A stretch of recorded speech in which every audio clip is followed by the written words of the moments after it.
তো ওইখানে মানে ওই বাসায় আমরা উঠি যে ভ্যালি রোড 23 নম্বর বাড়িটা খালেদা জিয়া যাইসা পরে বাসভবন করছে, ঠিক আছে। ওই বাড়িতে উঠি, ওঠার পরে তখন আমি ছোট খেলি, খেলাধুলা করি, হাঁটাহাঁটি করি। ওই বাড়িটা 8 বিঘা জমিনের বাড়িটা, ওখানে আমি 3 ভাই বোনে আমরা বড়ই করি, থাকতে থাকি, ঠিক 1-1.5 বছর থাকি। ওখানে আমাদের আর লেখাপড়া হয় না, কারণ ওখানে যে স্টাফ আছে, সরকারি স্টাফ আছে, তাদের ছেলেমেয়েরা শান্তিবাগ না শান্তিনগর ওই এলাকায় একটা স্কুলে পড়ে। আর আমার বাবা তেমন একটা মানে কাজকর্ম করতেন না, একটু অলস টাইপের ছিলেন, খুবই অলস টাইপের ছিলেন, তো কাজকর্ম করতেন না। তখন আমার মা বলল যে এখানে থাকলে তো আমার ছেলে মেয়ের লেখাপড়া হইব না। যাই হোক, তারপরে মা আব্বার সাথে তর্কাতর্কি করে যে তোমার কোনো কাজকর্ম নাই, তুমি সারাক্ষণ আজে বাজে মেয়েদের সাথে হাঁটোই করো, আড্ডা ফাড্ডা মারো। কে বলতো এটা? এটা আমার মা বলতেন আমার বাবাকে। আচ্ছা। যে বন্দিখানে থাকবো না, আমার ছেলে মেয়েকে লেখাপড়া করাইতে হইব। তো এই কথা বলার পরে তখন ওই বাড়িটা ছাইরা মানে আয়সা পড়লো। আচ্ছা। আয়সা পরে মালিবাগে একটা বাসায় উঠলো না, ওই বাসাটা ছিল আপনার সিপাহীবাগ, ঠিক আছে। ওইখানে উঠলো, কারণ গ্রামের ভাড়া বেশি, কাজকর্ম করে না, একটা গ্রাম্য পরিবেশ। বাবা এমনিতে কি করতো? রিক্সা চালাইতো। হ্যাঁ, রিক্সা চালাইতো। আচ্ছা। তো গ্রাম্য পরিবেশ, ওইখানে ভাড়া কম। তো ওখানে সিপাহীবাগ একটা প্রাইমারি স্কুলে তখন আমি ঘরে বসে আদর্শ লিপি পড়ি। আমার 2টা ভাই একেবারে ছোট। তারপর ওইখানে ক্লাস 1-এ ভর্তি করা হয়, কিছুদিন পড়ি। পরে আমাদের বাসাগুলাই ছাড়া হইতো বেশি, কারণ আত্মীয়তার কারণে মানে এত লোক আসতো আমাদের বাসা, বাড়িওয়ালারা কমপ্লেন করতো শুধু। আচ্ছা। তো ওইখান থেকে আবার মানে আবার ঘর ছেড়ে সেই সরকারি বাসায় আবার চলে যায়। ওখানে আবার পরে মা আবার করে 1 বছর, তখন 89 সালে জাতীয় পার্টির প্রেসিডেন্ট, তখন উনি পদত্যাগ করে। তো ওখানে এর আগে পদত্যাগ করার আগে আমার ওই দাদা ভাই মারা যায়, ঠিক আছে। দাদা ভাই মারা যাওয়ার পরে আমাদের বাড়িটা ছাড়তে হয়, সবারই ছাড়তে হয়। তারপরে আমরা আইসা মালিবাগ উঠি, মালিবাগ চৌদ্দিপাড়া আবুল হোটেলের পিছে উঠি। তো আমার স্কুলে ভর্তি হয় না, মানে ভর্তি করে না, আমি এইভাবে ঘুরি খেলি। তখন আমি একা একা ভাবি যে আমার তো পড়ালেখা শিখতে হবে, কিছু করতে হবে, কারণ আমার বাবা, আমি যদি অন্ধ থেকে যাই, আমার ইচ্ছা হয় পড়ালেখা করার জন্য, যে আমি পড়ালেখা করব। তো মার কোনো চাহিদা থাকে না, আবার কিছু বলে না পড়ালেখার বিষয়। তখন চৌদ্দিপাড়া নূর মসজিদ আছে, ওখানে আমি সকালবেলা আমার মা আমার আরবি পড়তে পাঠায়। আচ্ছা। আরবি পড়তে পাঠায়, তো আরবি ওখানে গিয়ে পড়ি, মেয়েদের সাথে পড়তেছি, সবাই ভালো, দাদা হুজুর পড়া নেয়, পড়া দেয়। তো পড়তেছি এর ভিতরে আমার মানে বড় 13-14 বছরের 3টা মেয়ে বৈশা বলতেছে আজকে আমাদের ছুটি, তাড়াতাড়ি লাগবো, আমাদের স্কুলে যেতে হবে। তখন দাদা হুজুরে বললো যে হুজুর দাদা আজকে আমাদের ছুটি দিবেন, তাড়াতাড়ি আমাদের স্কুলে একটা প্রোগ্রাম আছে, তো আমাদের ওখানে যেতে হইব, কাজ আছে স্কুলে। তখন আমি চলে যাওয়ার পরের দিন আমি বলি কি, আপা তো আপনারা কোন স্কুলে পড়েন, আমার ভর্তি করবেন? পরে বলে যে তুমি ভর্তি হইবা? বললাম যে হ্যাঁ আমি ভর্তি হব। ঠিক আছে, নিয়ে যাব। তো ওই নয়টলা স্কুল ইউসিইপি, ঠিক আছে, ওই স্কুল আমাকে নিয়ে যাওয়ার পরে ম্যাডামের সাথে কথা বলাই দেয়। পরে ম্যাডাম বললো শুধু তুমি ছবি নিয়ে এসো, আর কিছু লাগবে না। আমি বললাম যে আমার কাছে টাকা নেই, আমি টাকা দিব কই থেকে, আমার বাবা গরিব, আমি টাকা দিতে পারবো না। পরে বলে যে টাকা লাগবে না, শুধু হাফ ছবি নিয়ে এসো। তারপরে হাফ ছবি নিয়ে যাওয়ার পরে উনরা আমাকে ব্ল্যাকবোর্ডে সরু সরা ক খা লেখা দেখায়, মানে পরে ওয়ার্ডগুলো পড়তে দিলে পরে আমি এগুলো পড়ি। পরে বললো যে তুমি কিসে ভর্তি হবা, 1-এ না 2-তে? তখন আমি বললাম যে না, আমি 1 পড়ছি ম্যাডাম, আমি 1 পড়ছি, আমি 2-তে ভর্তি হব। তখন আমাকে 2-তে ভর্তি করা হয়। ওই স্কুলটায় 2বার, মানে বছরে 2টা ক্লাস হতো। তারপর আমি জুন মাসে যেমন ভর্তি হই, জুন মাসের শেষে জুলাইয়ের প্রথমে বই দেয় আমাকে হাতে। তো জুলাইতে আমি 2-তে, মানে ওইখানে, ঠিক আছে। তো এইভাবে আমি তখন ভর্তি হই, আমার মনে হয় 91 দিকে।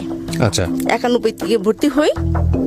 তো 91 মানে 2, 3, 4, 5, 6, 7, ঠিক আছে, এভাবে। যাই হোক, তো ভর্তি হওয়ার পরে আমাদের মানে ভালোই লেখাপড়া চলতে থাকে। আমার 2টা ভাইরা বড়, আমার 2টা ভাইকে আমি স্কুলে ভর্তি করি, বাসায় পড়ার ফাঁকে আমার আম্মা এর ফাঁকে চাকরি নেয়, সুইটার ফ্যাক্টরিতে ড্রাগনে চাকরি নেয়, ঠিক আছে, চাকরি নেয়। তো আমাদের গ্রামের বাড়ি থেকে খুবই গরিব একটা ফ্যামিলি, একটা মেয়ে আসে, ওর 8টা বোন, খুব গরিব ফ্যামিলি। তো ও আসলে আমাদের সাথে থাকে, যাক আমরা 2 বোনের মতো থাকি। তো এখন দেখা যায় কি, আমার আম্মা আমার চেয়ে ওরে বেশি আদর করে, প্রচন্ড আদর করে ওরে। তো আপনার ছোট বোনকে? হ্যাঁ, আমার ছোট বোনকে, ঠিক আছে, ও আমাদের গ্রাম থেকে আসে। তো ও বোনটাকে খুব আদর করে, ওরে খুবই আদর করে। তো একটা ঈদে খুব আমি কান্না পাই, আমার কান্না করি যে বাড়িওয়ালার 2টা মেয়ে থাকে, শাহনাজ আপু আর মনি আপু, ওনাদের বাড়িতে যশোর। তো ঈদের দিন আমার মা আমাকে গোসল করায় না, আমার মা যেন কেমন আমার অবহেলা করে, মানে এই জিনিসটা আমার খুব কষ্ট দেয়। তো ওই শাহনাজ আপ্পাকে আমার বলে যে তুই গোসল করে কাপড় পরে আস, আর পরে শাহনাজ আপ্পারে নিজে হাতে গোসল করে দেয়। তখন আমি চায়া দেখি, মানে আচ্ছা। আমার অনেক খারাপ লাগে। তো এর ভিতরে করে কি, যখন আমি ক্লাস 5-এ উঠছি, তখন বাস আমার আব্বা আমাদের ফালাইয়া চলে যায়। হঠাৎ করে, মানে হ্যাঁ কাজকর্ম ভাল লাগে না, হ্যাঁ কাজ করতে পারবে না, তাই আমাদের করতে পারবে না। হঠাৎ একদিন সকালবেলা চলে যায়, বাড়িতে যায়। ওনার দেশের দিকে টান থাকে, মানে উনি জাল পাতবো, মাছ ধরবো, ঠিক আছে, এটাই থাকে ওনার। ছেলে মেয়ের লেখাপড়ার প্রতি উনি নাই, সংসারের দায়িত্ব কর্তব্য থেকে ওরকম নাই। তো পরে চলে যাওয়ার পরে এখন তো আমাদের ঘর ভাড়া বেশি, তো কিভাবে আমার আম্মার তো চলতেছে না, হইতেছে না। পরে আমার মা বলে যে এখন আমি কি করব। তখন আমি বললাম যে ঠিক আছে, আর পড়ালেখার দরকার নাই। তখন কিন্তু মানে গার্মেন্টসের শ্রমিকগুলো খুবই ছোট ছিল, ছোট ছেলে মেয়েদের নেওয়া হইতো। তখন আমি গার্মেন্টসে ভর্তি হই, হাজিপাড়া গার্মেন্টসে ভর্তি হই, জিন্স গার্মেন্টসে। তো ওখানে ভর্তি হইলে এটা আপনি বছর কত, তখন বয়স কত? আমার 13 হবে। 13, ওকে। তো তারপরে ঠিক পুরো 1-1.5 মাস ডিউটি করি, একটা বেতন পাই। তারপরে 1.5 মাস সময়, তো আমাদের তো এটা ছিন্নমূল স্কুল মনে হয়, গরিব স্কুল, তো ছিন্নমূল স্কুল। তো ম্যাডাম আমারে খুঁজতে মেয়েদের সাথে খুঁজতে আমাদের বাসায় গিয়ে ওঠে। নার্গিস আপা, উনি আমার ক্লাস নিতেন, বাংলা ম্যাডাম ছিলেন। তো খুঁজতে বাসায় গিয়ে ওঠেন। তারপর আমার আম্মারে ধরেন যে আমার ছাত্রী কোথায়, আমার এত সুন্দর ভালো ছাত্রী, আপনারা কি করছেন, লেখাপড়া কেন বন্ধ করছেন? তখন আমার মা বলে যে ওর বাবা তো ফালাই থেকে গেছে, এখন তো সংসার চলতে কষ্ট হয়, ঘর ভাড়া নিয়ে অনেক সমস্যা হয়, তো এই জন্য ওর আমি করছি, গার্মেন্টসে দিয়ে দিছি। তখন বললো যে না, সামনে পরীক্ষা, ফাইনাল পরীক্ষা শেষ না পর্যন্ত কোথাও যেতে পারবো না, আপনি আমার ছাত্রী এনে দেন। তখন বললো যে কোথায় দিয়েছেন আমারে বলেন। তো একদিন হঠাৎ করে, মানে তারপরে আমার ম্যাডাম আমার হাজবেন্ডে নিয়ে মোটরসাইকেল নিয়ে পরে এসে ঠিক 10টা বাজে আমার গার্মেন্টসে, মানে আমি যেখানে চাকরি করি সেখানে গিয়ে ওঠার পরে নিস্তাল আমাকে ডাকে, এমডি রুমে ওখানে ডাকে, গিয়া বলে যে এখানে হাওয়া নামে একটা মেয়ে আসছে আপনাদের এখানে, কিছুদিন ধরে কাজ করতেছে, ওই মেয়েটা আমার স্কুল থেকে আসছে, ওটা দেন, ডাকেন। তো আমার 4তলা থেকে, আমি ফিনিশিংয়ে কাজ করি, তো 4তলা থেকে আমার ডাকায়। তখন আমি তো ম্যাডামকে দেখে অবাক হয়ে গেছি যে আমার হয়তো বা মারবো। তখন আমাকে বলে তুমি এখানে কেন? তখন আমি বললাম যে ম্যাডাম আমার কি করব, আমার বাবা তো ঠিক এই করে না, এই জন্য আমার ভর্তি হয়েছে গার্মেন্টসে। তখন উনি মালিকের সাথে, এমডির সাথে কথা বলে যে এই মেয়েটা খুবই লেখাপড়ায় ভালো, ওরে ছাড়া যাবে না, আপনি এত বড় প্রতাপশালী লোক, এত টাকা পয়সা আপনাদের, আপনি একটু হেল্প করলে কিন্তু মেয়েটা ঠিক মতো লেখাপড়া করতে পারে। তখন বললো যে কি হেল্প করতে পারি, যে দেখেন আপনাদের তো অনেক, মানে বুঝাই ঠুজাই বলে যে ওর যদি একটু খরচ আপনারা এখান থেকে হেল্প করতেন তাহলে হইতো। তো ওই ভদ্রলোক, মানে মালিক খুবই ভালো ছিলেন। পরে আমার ঠিক আছে আপনি ওরে নিয়ে যান। পরে আমার বললো যে মা তুমি চলে যাও, তোমার প্রত্যেক মাসে 10 তারিখে আমি বেতন দিলে তুমি এসে নিয়ে যাও, টাকা নিয়ে যাও, তোমার আর করতে হবে না। তখন আমি ক্লাস আইসা, যেমন আমার কালকে পরীক্ষা, আজকে আমি আসিয়া পড়ি। পরে 5-এ ভালো রেজাল্ট করার পরে বাস তখন আমার মাসে ওখান থেকে টাকা আসে, টাকা দেয়। পরে 6 পাস করি, 6-এও ভালোই করি। তারপরে যখন 7-এ উঠি তখন আপা সবাই স্কুলে বলে, তো আমার তো আবার স্যার ছিল না, কোনো স্যার ছিল না, আমি ঘরে বসেই যা পড়তাম আর স্কুলে যেটা শিখাই দিত ওইটাই। তখন 7-এ উঠে পড়ার পরে তখন আমার একটা আপা ম্যাডাম ছিলেন, বললো কি এখন নার্গিস আপা ক্লাস নেন উপরে, এখন অন্য আপা ইংলিশ ম্যাডাম বললো যে উঠে দাঁড়াও। তো উঠে দাঁড়াইছি, বললো যে তুমি কি চাও না ভালো পড়তে? আমি কি অবশ্যই, তাহলে আমার কথা শোনো, তুমি আজ থেকে ভালো করে ক্লাস করবা, ঠিক আছে, আর ভালো করে পড়বা, তোমার ভালো রেজাল্ট হতে হবে। তখন আমি বললাম যে ঠিক আছে। তো আমার পাশে যে বান্ধবী ক্লাসমেট, সবসময় ওর সাথে আমি চলতাম, আমার রুল 3-এর উপরে হইতো না, মানে 3-এর নিচে, মানে 3 থেকে আমার কেউ সরাইতে পারতো না। 1 আর 2 ওরা প্রাইভেট পড়তো, নার্গিস আর আসমা ওরা দুজনে ইয়ে পড়তো, প্রাইভেট পড়তো। তো আমার তো প্রাইভেট ছিল না, আমার তো মানে কপাল খারাপ। যাই হোক, তারপরে 7-এ পরীক্ষা দিলাম, দেওয়ার পরে ভালো রেজাল্ট করলাম। এখন ক্লাসে ছাত্রী ছিলাম 30 জনের ভিতরে এখন আপা বলে যে বাছাই করা হবে, যারা ভালো রেজাল্ট করবে তাদেরকে টেকনিক্যাল স্কুলে পাঠাতে হবে। ওকে। ভালো রেজাল্ট করলাম, লম্বাও বেড়ে গেছি, বয়স অনুযায়ী অনেক লম্বা হয়ে গেছি।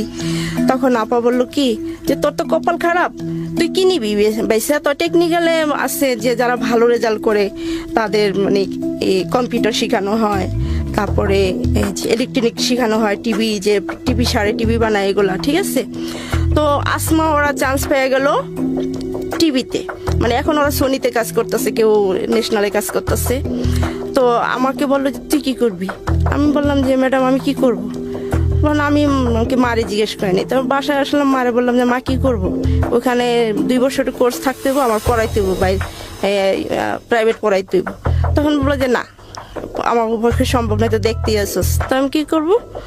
তো বললো যে ই কর, তুই টেলারিং শিখ, টেলারিংটা নে। তখন আমারে নিল, তো 6 মাস টেলারিং। তো আমারে বললো যে লিঙ্কিং শিখবা, এই সোয়েটার। আমি কি না, আমি সোয়েটার শিখবো না। তখন আমি বললাম যে আমি টেলার্স হব। টেলারিং শিখলাম, আর 6 মাস টেলারিং আর 6 মাস হলো গার্মেন্টস শ্রমিক। তখন ভালো চান্স পেলাম, ওখানে গেলাম। যাওয়ার পরে বাস এখানে যেমন আমাদের স্টাফ স্কুলের বাস আছে মিরপুর 2 নম্বর, ঠিক আছে, টেকনিক্যাল স্কুল। তো আমাদের স্কুল বাস আছে, যেমন আমরা তখন মগবাজার এলাকায় থাকি, নয়টলা স্কুলের সাথেই থাকি। তখন আমার গিয়ে দাঁড়াতে হয় স্কুলের বাসের জন্য, মগবাজার স্ট্যান্ডে দাঁড়াইতে হয়, ঠিক আছে, ওখানে গিয়ে দাঁড়াইতে হয়। তো সকালবেলা মানে তখন আমার জিজ্ঞেস করলো কোন সকালে ক্লাস নিবা না দুপুরে নিবা? তখন আমি বললাম যে না, আমার তো ভাই দুটো ছোট ছোট পড়াইতে হয়, তারপরে আবার ঘরে টুকটাক করতে হয়, মা যেহেতু কাজকর্ম করে। তখন আমি বললাম যে না, আমি বিকালে শিফটে নিব। তখন বিকালে চান্স পেলাম, পরে বিকালে শিফটে নিলাম। তো আমার 11টা বাজে গিয়ে দাঁড়াইতে হয় বাসের জন্য, ওখানে দাঁড়াই। তারপরে ওইখান থেকে বাস আইসা নিয়ে মানে পুরাটা শহরেই তখন থেকে চিনা হয়ে যায় যে কিভাবে যায়।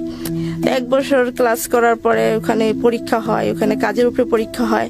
তো ওখানে পাশ করি। তখন বলে যে মেয়েরা, তোমাদের জন্য একটা সুবর্ণ সুযোগ আসছে, তোমরা যদি ভালো একটা মালিক আসছে, তোমরা যদি চাও নরসিংদীতে 2500 থানায় ওখানে একটা মালিক তোমাদের কন্ট্রাক্টে নিবে, আমাদের এখানে যোগাযোগ করছে, তোমরা ওখানে গিয়ে কাজ করতে পারো। তখন আমি বললাম যে ঘরে বসে থাকবো কেন, আর ঠিক আছে আমি ওখানে যাব। তো গেলাম, আমি যেমন রাজি করাই অন্যজনের আম্মারে, আবার অন্যজন আমার আরেকটা বান্ধবী রাজি করে আমার আম্মারে। অবিবাহিত মেয়ে, এইভাবে মা বাবাই ছাড়তে চায় না। তারপরে সেখানে গিয়ে দেখি কি না, মানে খুবই খারাপ পরিবেশ, ভালো না। তখন আমরা বললাম যে স্কুলে আবার করলাম, রিটার্ন বাই করলাম যে না। তো কি হয়েছে, আমাদের যে টেকনিক্যাল হেড স্যার ছিলেন, ওনারে ওই মালিকে পঠাইছে, বেশি বেতনের কথা বলছিল, উনি আমাদের নিয়ে গেছে। ওনার ওইখানে চাকরি হয়েছিল, জিএম না পিএম পদের জন্য চাকরি হয়েছিল। তখন দেখলো যে না, মালিকের সাথে ওনার কন্ট্যাক্ট মানে মিললো না হয়তো বা। তখন স্যারে বললো যে আমাদের নিয়ে আবার এসে পড়ার পরে তখন আর ঘরে বসে কি করবো, তখন বাসায় বসেই থাকি বেশিরভাগ। তখন মা বলে যে এভাবে হয়নি, তুই কিছু একটা কর। তা আমি যে টেলারিং শিখছি, ওই টেলারিং আমার কিছুই হয় না, আমি এটা এই কাজই মনে করি না, কিছুই শিখা হয় নাই। তখন বাস, তো আমার এক চাচাতো ভাই, আমার চাচাতো ভাই থাকে আমাদের বাসায়।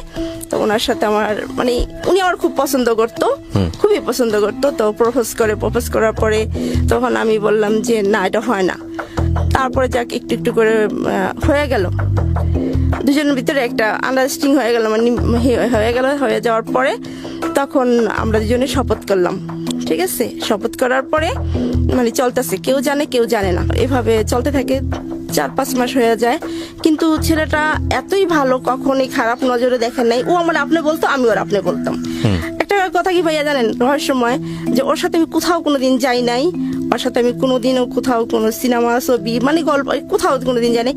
আমার প্রেমের বয়সে, ওর সাথে প্রেম করার বয়সে আমি মাত্র ওর 4 টাকা খাইছি একদিন, শুধু আমার 4টা পুড়িয়ে না খাওয়াইছে, এটা আমার পুরো মনে আছে। ওকে। হ্যাঁ, ও আমার খুবই করতো। তো আমাদের কথা হইতো যে চিঠি লেখা আমার টেবিলে রেখা যেত, আমি পড়তাম, আবার আমি লেখা রেখা যেতাম, ও আবার নিয়ে পড়তো, এটাই ছিল। তারপরে এভাবে আমার আব্বার মামাতো ভাই একটা বন্ধু অনেক আগে থেকে আসা যাওয়া করে, ওনার নাম ছিল কবির। তো কবির আমার ভাইয়ের অনুষ্ঠান মুসলমানি করাইছি, মানে সুন্নতে খাতনা করাইছি। তো এখন ছোটখাটো একটা অনুষ্ঠান করব, একটা অনুষ্ঠান ঘরের ভিতরে চলতেছে। তো অনুষ্ঠানের ভিতর না, এদিক দা মা বলতেছে যে এখন তো বড় হয়ে গেছে, এদিক দা ওর সাথে মা বুঝতে পারতেছে ধরা পড়ে গেছি আমি। তো বলতেছে যে এইভাবে এই করলে তো মানুষ খারাপ করবো, ওর জন্য ছেলে দেখো। সবারে বললো যে ওরে বিয়ে দিব, ওর জন্য ছেলে দেখো। তো আমার আবার অনেক আছে, কাজিনস আছে, মানে এর খালতো ভাই মামাতো ভাই সবাই আমাদের বাসায় আনাগোনা। তো আমরা ফ্যামিলিতে শুধু আমরাই ছিলাম, আর সবাই আমাদের বাসায় আসতো। আপনারা কয় ভাই বোন ছিলেন? আমরা 3 ভাই বোন। 3 ভাই বোনের মধ্যে আপনার ভাইটা সবচেয়ে ছোট? হ্যাঁ, আমি বড়, আমার 2টা ভাই ছোট। okay. হ্যাঁ, ঠিক আছে, দুজন মাদ্রাসায় পড়ছে। সবার আনাগোনা ছিল, হ্যাঁ বলেন তারপর। তো মা বললো যে তুমি সবাই ওর জন্য জামাই দেখো, ভালো জামাই দেখো, ওর বিয়ে দাও। তখন ওই কবিরও আসতো যাইতো, আমার ওই আব্বার মামাতো ভাইয়ের সাথে আসতো যাইতো, গল্প বলতো। আমরা চাচা বলতাম, চাচার বন্ধু তো চাচাই হয়। তো চাচি বলতাম। আমার আবার ফাঁকে ফুঁকে একটু মানে আগে পড়াতো, আসতো অনেক আগে থেকেই আসতে যাওয়া করতো, 2-3 বছর হয়ে গেছে আসা যাওয়া করতো। তো আমার একটু মাঝে মাঝে একটু পড়াঠরা স্কুলে যখন ছিলাম পড়াঠরা করে দিত। তো উনি এই কথা শোনার পরে বললো যে আমি হাওয়াকে বিয়ে করব। আপনারা ভেবে দেখেন, আমার বাড়িঘর দেখে আসেন, আমি হাওয়াকে বিয়ে করব। তখন আমার ভাইয়ের মুসলমানি অনুষ্ঠান শেষ হয়ে গেল। যাওয়ার অনুষ্ঠানের পরের দিন আমার স্কুল কাপড় চোপড় বানাবো কিছু তখন আমি পড়তেছি। তো স্কুলের ড্রেস বানাবো, তখন আমি স্কুলে মিরপুরে। পরে আমার স্কুল ড্রেস বানাতে হবে, মার সায়া ব্লাউজ, আমার দাদুর সায়া ব্লাউজ, এগুলো বানাতে হবে। তো আমার এক দূর সম্পর্কের ফুপু আবার এই অনুষ্ঠানে বেড়াইতে আসে। তো ফুপু থেকে যায় কিছুদিন। তো ফুপু নিয়ে পরে আমি সন্ধ্যার সময় স্কুল থেকে আসতে 5টা বেজে যায়, 5:30। খাওয়ার পরে তো আমি বলি যে ফুপু চলেন ওই দর্জির দোকানে যাই, আমবাগান দর্জির দোকানে যাই, কাপড়গুলো বানাইতে দিয়ে আসি। ফুপু বলতেছে তুই কি জানোস তোর বিয়ে ঠিক হয়েছে? মানে তখন বললো যে হ্যাঁ তোর বিয়ে ঠিক হয়েছে। আমি কি কোথায়, কোন দেশে? তখন বললো যে আছে, তুই তারা চিনোস? তখন আমি বললাম যে আমি তাকে চিনি। ফুপু বলেন না কে? তুই তারা অনেক চিনোস, বলা যাবে না? পরে আমি বললাম যে বলতেই হবে। তো এর ভিতর ফুপু যখন বললো যে কবিরের সাথে, তখন আমি বললাম যে কবিরের সাথে, মানে আমি জানি কেমন হয়ে গেলাম, মনে হলো যে আমার আকাশটা ভেঙে মাথায় পড়লো। যে আমি বললাম যে এটা কি করে সম্ভব? আমি তো ওনার চাচার চোখে দেখি, চাচার মতনই করি। যাক, তখন আমি শুধু আমার মনে আছে যে কাপড়গুলা দিয়া দর্জিরে দিয়েই আইসা পড়ছি। আইসা ঘরের ভিতরে ঢুকতেই দেখি, তখন আমার 3 রুমের বাসা। তখন ঘরের ভিতরে ঢুকতেই দেখি কি সে আমাদের বিছনা, মার বিছনায় শুয়ে পড়ছে। তো আমার বিছনা আমার রুমটা পাকঘরের সাথে ভিতরে। তো শুয়ে পড়ছে। তখন আমি তখন বুঝতেই তো পারতেছেন ভাইয়া যে আমার কেমন লাগতেছে, মানে আনিজি ফিল করতেছি। তখন আমি আমার রুমে চলে গেছি। তো ও জানতো না যে আমি জানে ফেলাইছি। তখন আমার বলতেছে কি ব্যাপার, পড়তে বসবা না? আমাকে কি না পড়বো না? তা আমাকে ঠিক আছে। তো আমার ওই ফুপু বললো যে কবির বিষয়টা তো জানাজানি হয়েছে, তুমি ওরে করো না, ওর সামনে যেও না। পরে বলার পরে কি ঠিক আছে, বললেন কেন তাড়াতাড়ি? যাই হোক, পরে এভাবে আমার পড়ার হয়ে যায়। তো ওর সাথে ও আমার খুবই পছন্দ করে। তো এর ভিতরে আমি যে ছেলেটাকে ভালোবাসতাম, সেই ছেলেটা শুই না বলে আমার তারিখ পড়ে যায়, বিয়ের তারিখ পড়ে যায়। ওই বাড়ি থেকে লোকজন এসে দেখা যায় বাড়িঘর, ওই আমাদের লোকজন আমার আব্বার মামাতো বাইরে ওইখানে গিয়ে দেখে আসছে, বাড়ি দেখে আসার পর পছন্দ হয়। তখন আমাদের একটা মানে হয়ে যায়, ডেট পড়ে যায় যে বিয়েটা হয়ে যাবে, ডেট পড়ে যায়। তো এর ভিতরে আমার যেহেতু প্রেমটা ব্রেকআপ হয়ে যাইতেছে, তারপর মন্টু ভাই একদিন বলে যে এমন এখান থেকে চলে যায়। মন্টু ভাই এই ব্যাপারে দেখে শুনে পরে চলে যায়। ও যখন একদিন বাড়িতে যাওয়ার পরে আমার 6টা চিঠি জমা থাকে, 6টা চিঠি বলে কি ওর কাছে থাকে। তখন বলে কি যে আপনি 6টা চিঠি রাইখা দেন। তখন আমি বললাম যে কেন রাইখা দিব? আমি তো বাড়িতে যাইতেছি, কারণ আমার ছোট বোনটা তো খুব ফাজিল। এই 6টা চিঠি যদি পায়, 6টা চিঠি যদি আপনার ওর হাতে কারো হাতে চিঠিগুলো পড়ে, তাহলে বাড়িতে তুলপার কাণ্ড ঘটে যাব। আপনি রেখে দেন। তখন আমি বললাম যে আপনি আমার চিঠিটা বহন করতে পারবেন না, লুকায় রাখতে পারবেন না, তাহলে আপনি আমার নিয়েই করবেন কিভাবে, আর আমার এই করবেন যদি আপনার ফ্যামিলির নামে নেয় তাহলে আপনি আমারই নিবেন কিভাবে। এইভাবে কথাটা বলার পর ও করে কি চিঠিগুলো নিয়ে যায়।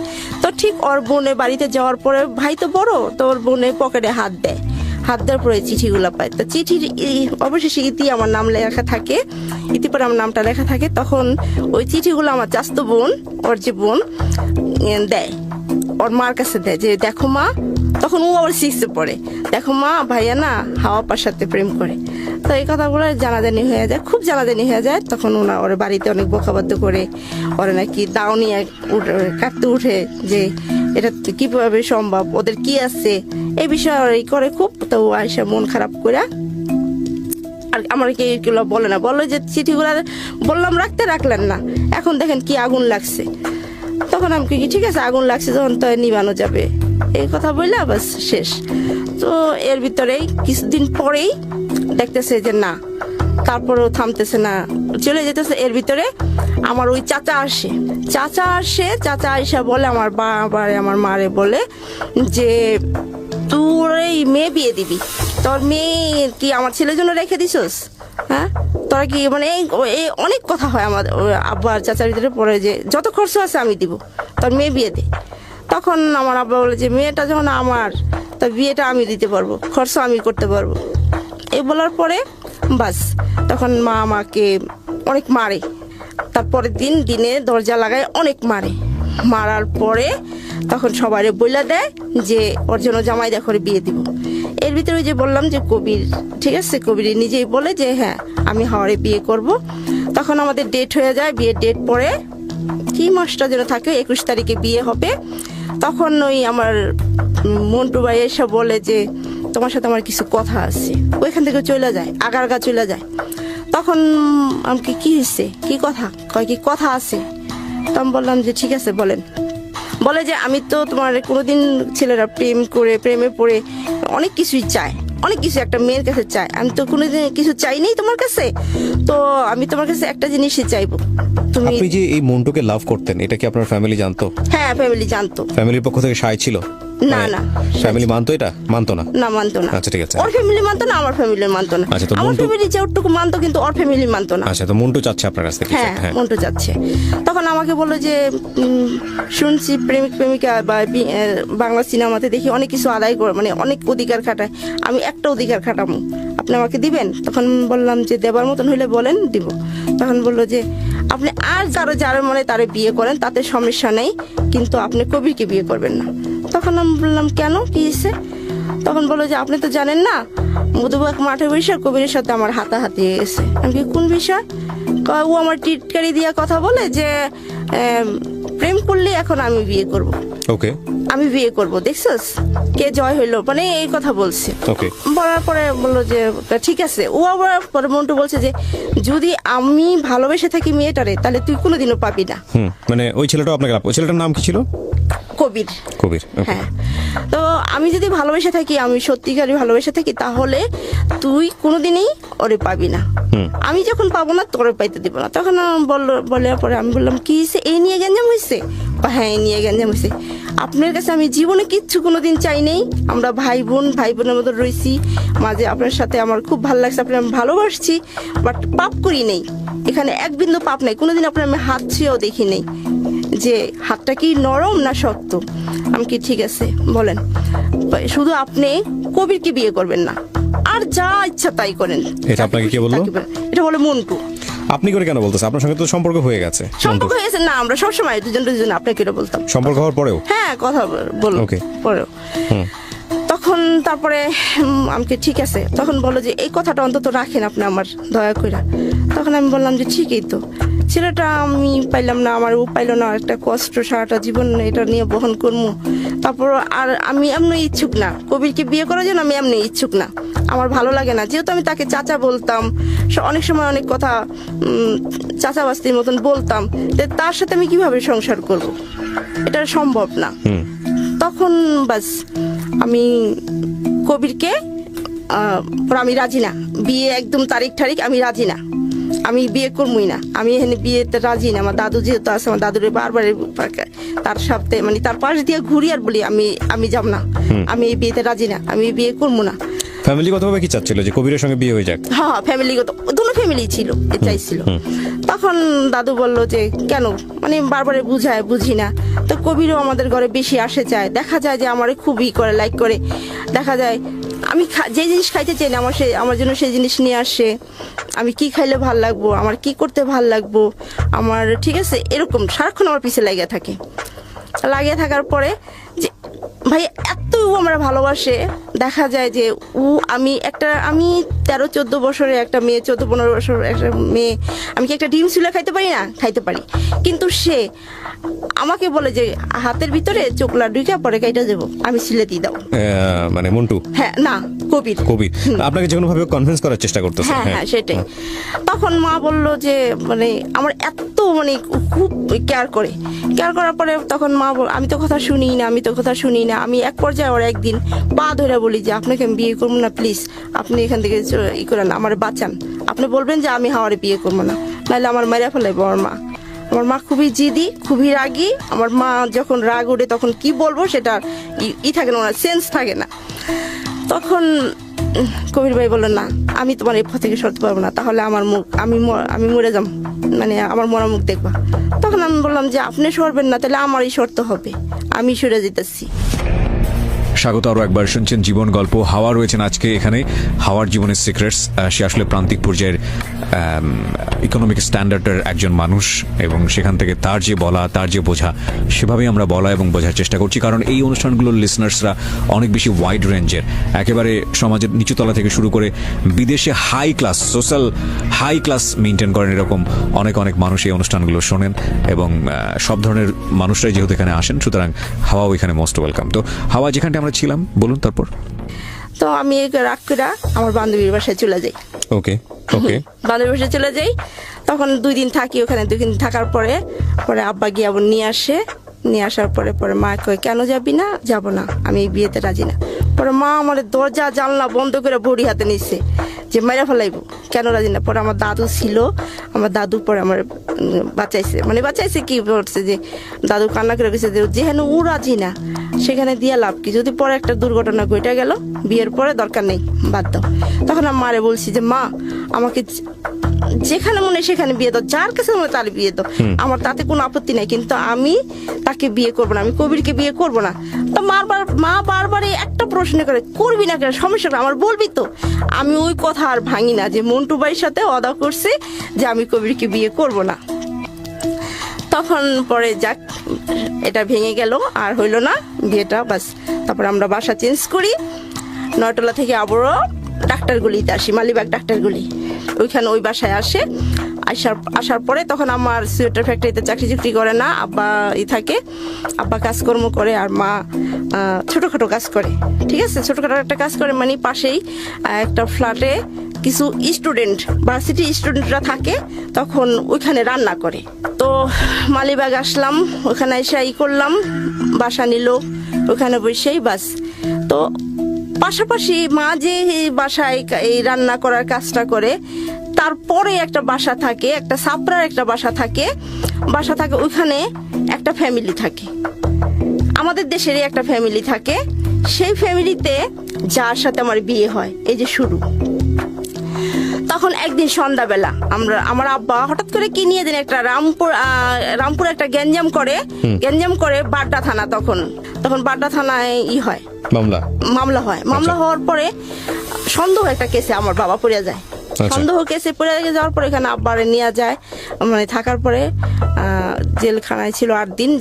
আসার পরে তারপর আব্বা বড় যে লোকটা ওনারে সন্দেহ করে মামলা দেয়, আব্বা তারে মারে এই রামপুরা ফালাই মারে। পরে এটা নিয়ে পুলিশ কেস খুব গরম চলতেছে খুবই। তো আমরা যে নয়ডলা বাসা ভাড়া ছিলাম, শাহনাজাপুরের বাসায়, ওনরা মানে সরকারি চাকরি পুলিশ ছিলেন।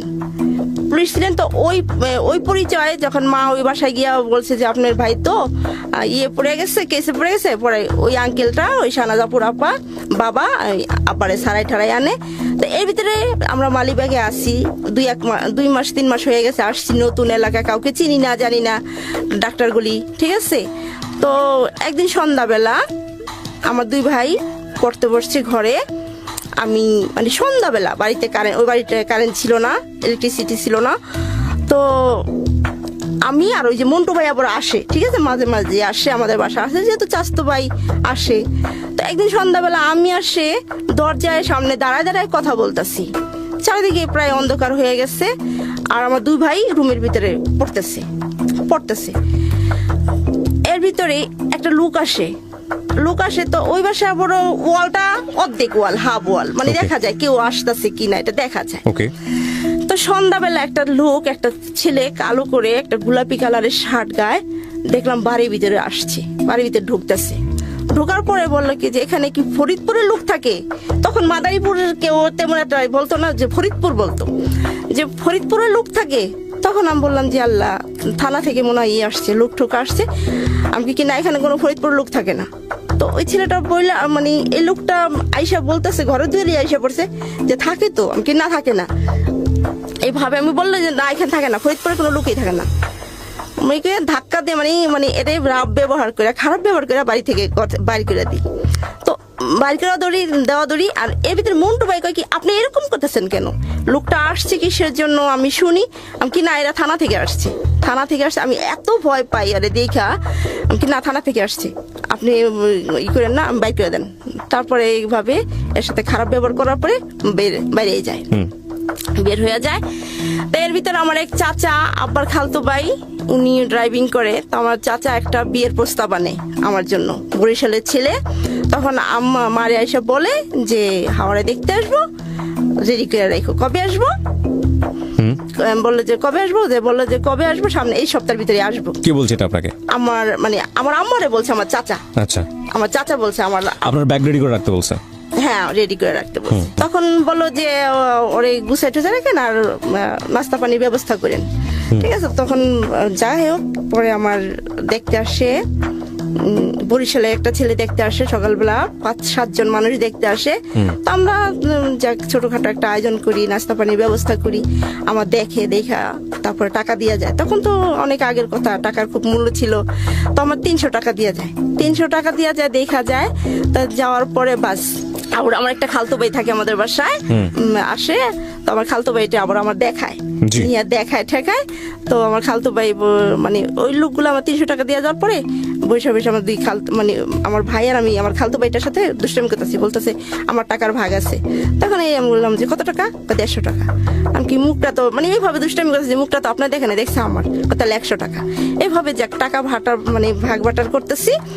তখন এর ভিতরেই টিপ বৃষ্টি পরে দুপুর হয়ে গেছে। এরা দেখতে যাইতে 12টা বেজে গেছে, 12:30 বেজে গেছে। তখন আমরা খাওয়া দাওয়া করি, রান্না বাড়া করার পরে খাওয়া দাওয়া করার পরে টিপ বৃষ্টি পড়ে।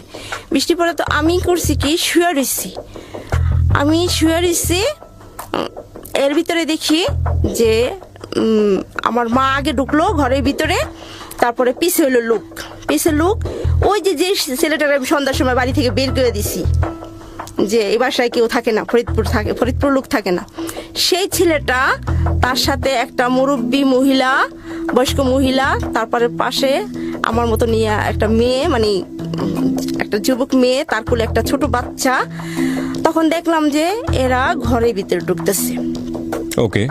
ঘরের ভিতরে ঢুকতেছে। তখন আমার যে দেখাইছিল সাজাই গুজাই, আপনি জানতেন না যে আপনার বিয়ে হতে যাচ্ছে বা বিয়ে হবে, এরকম কোনো কিছু জানতেন না?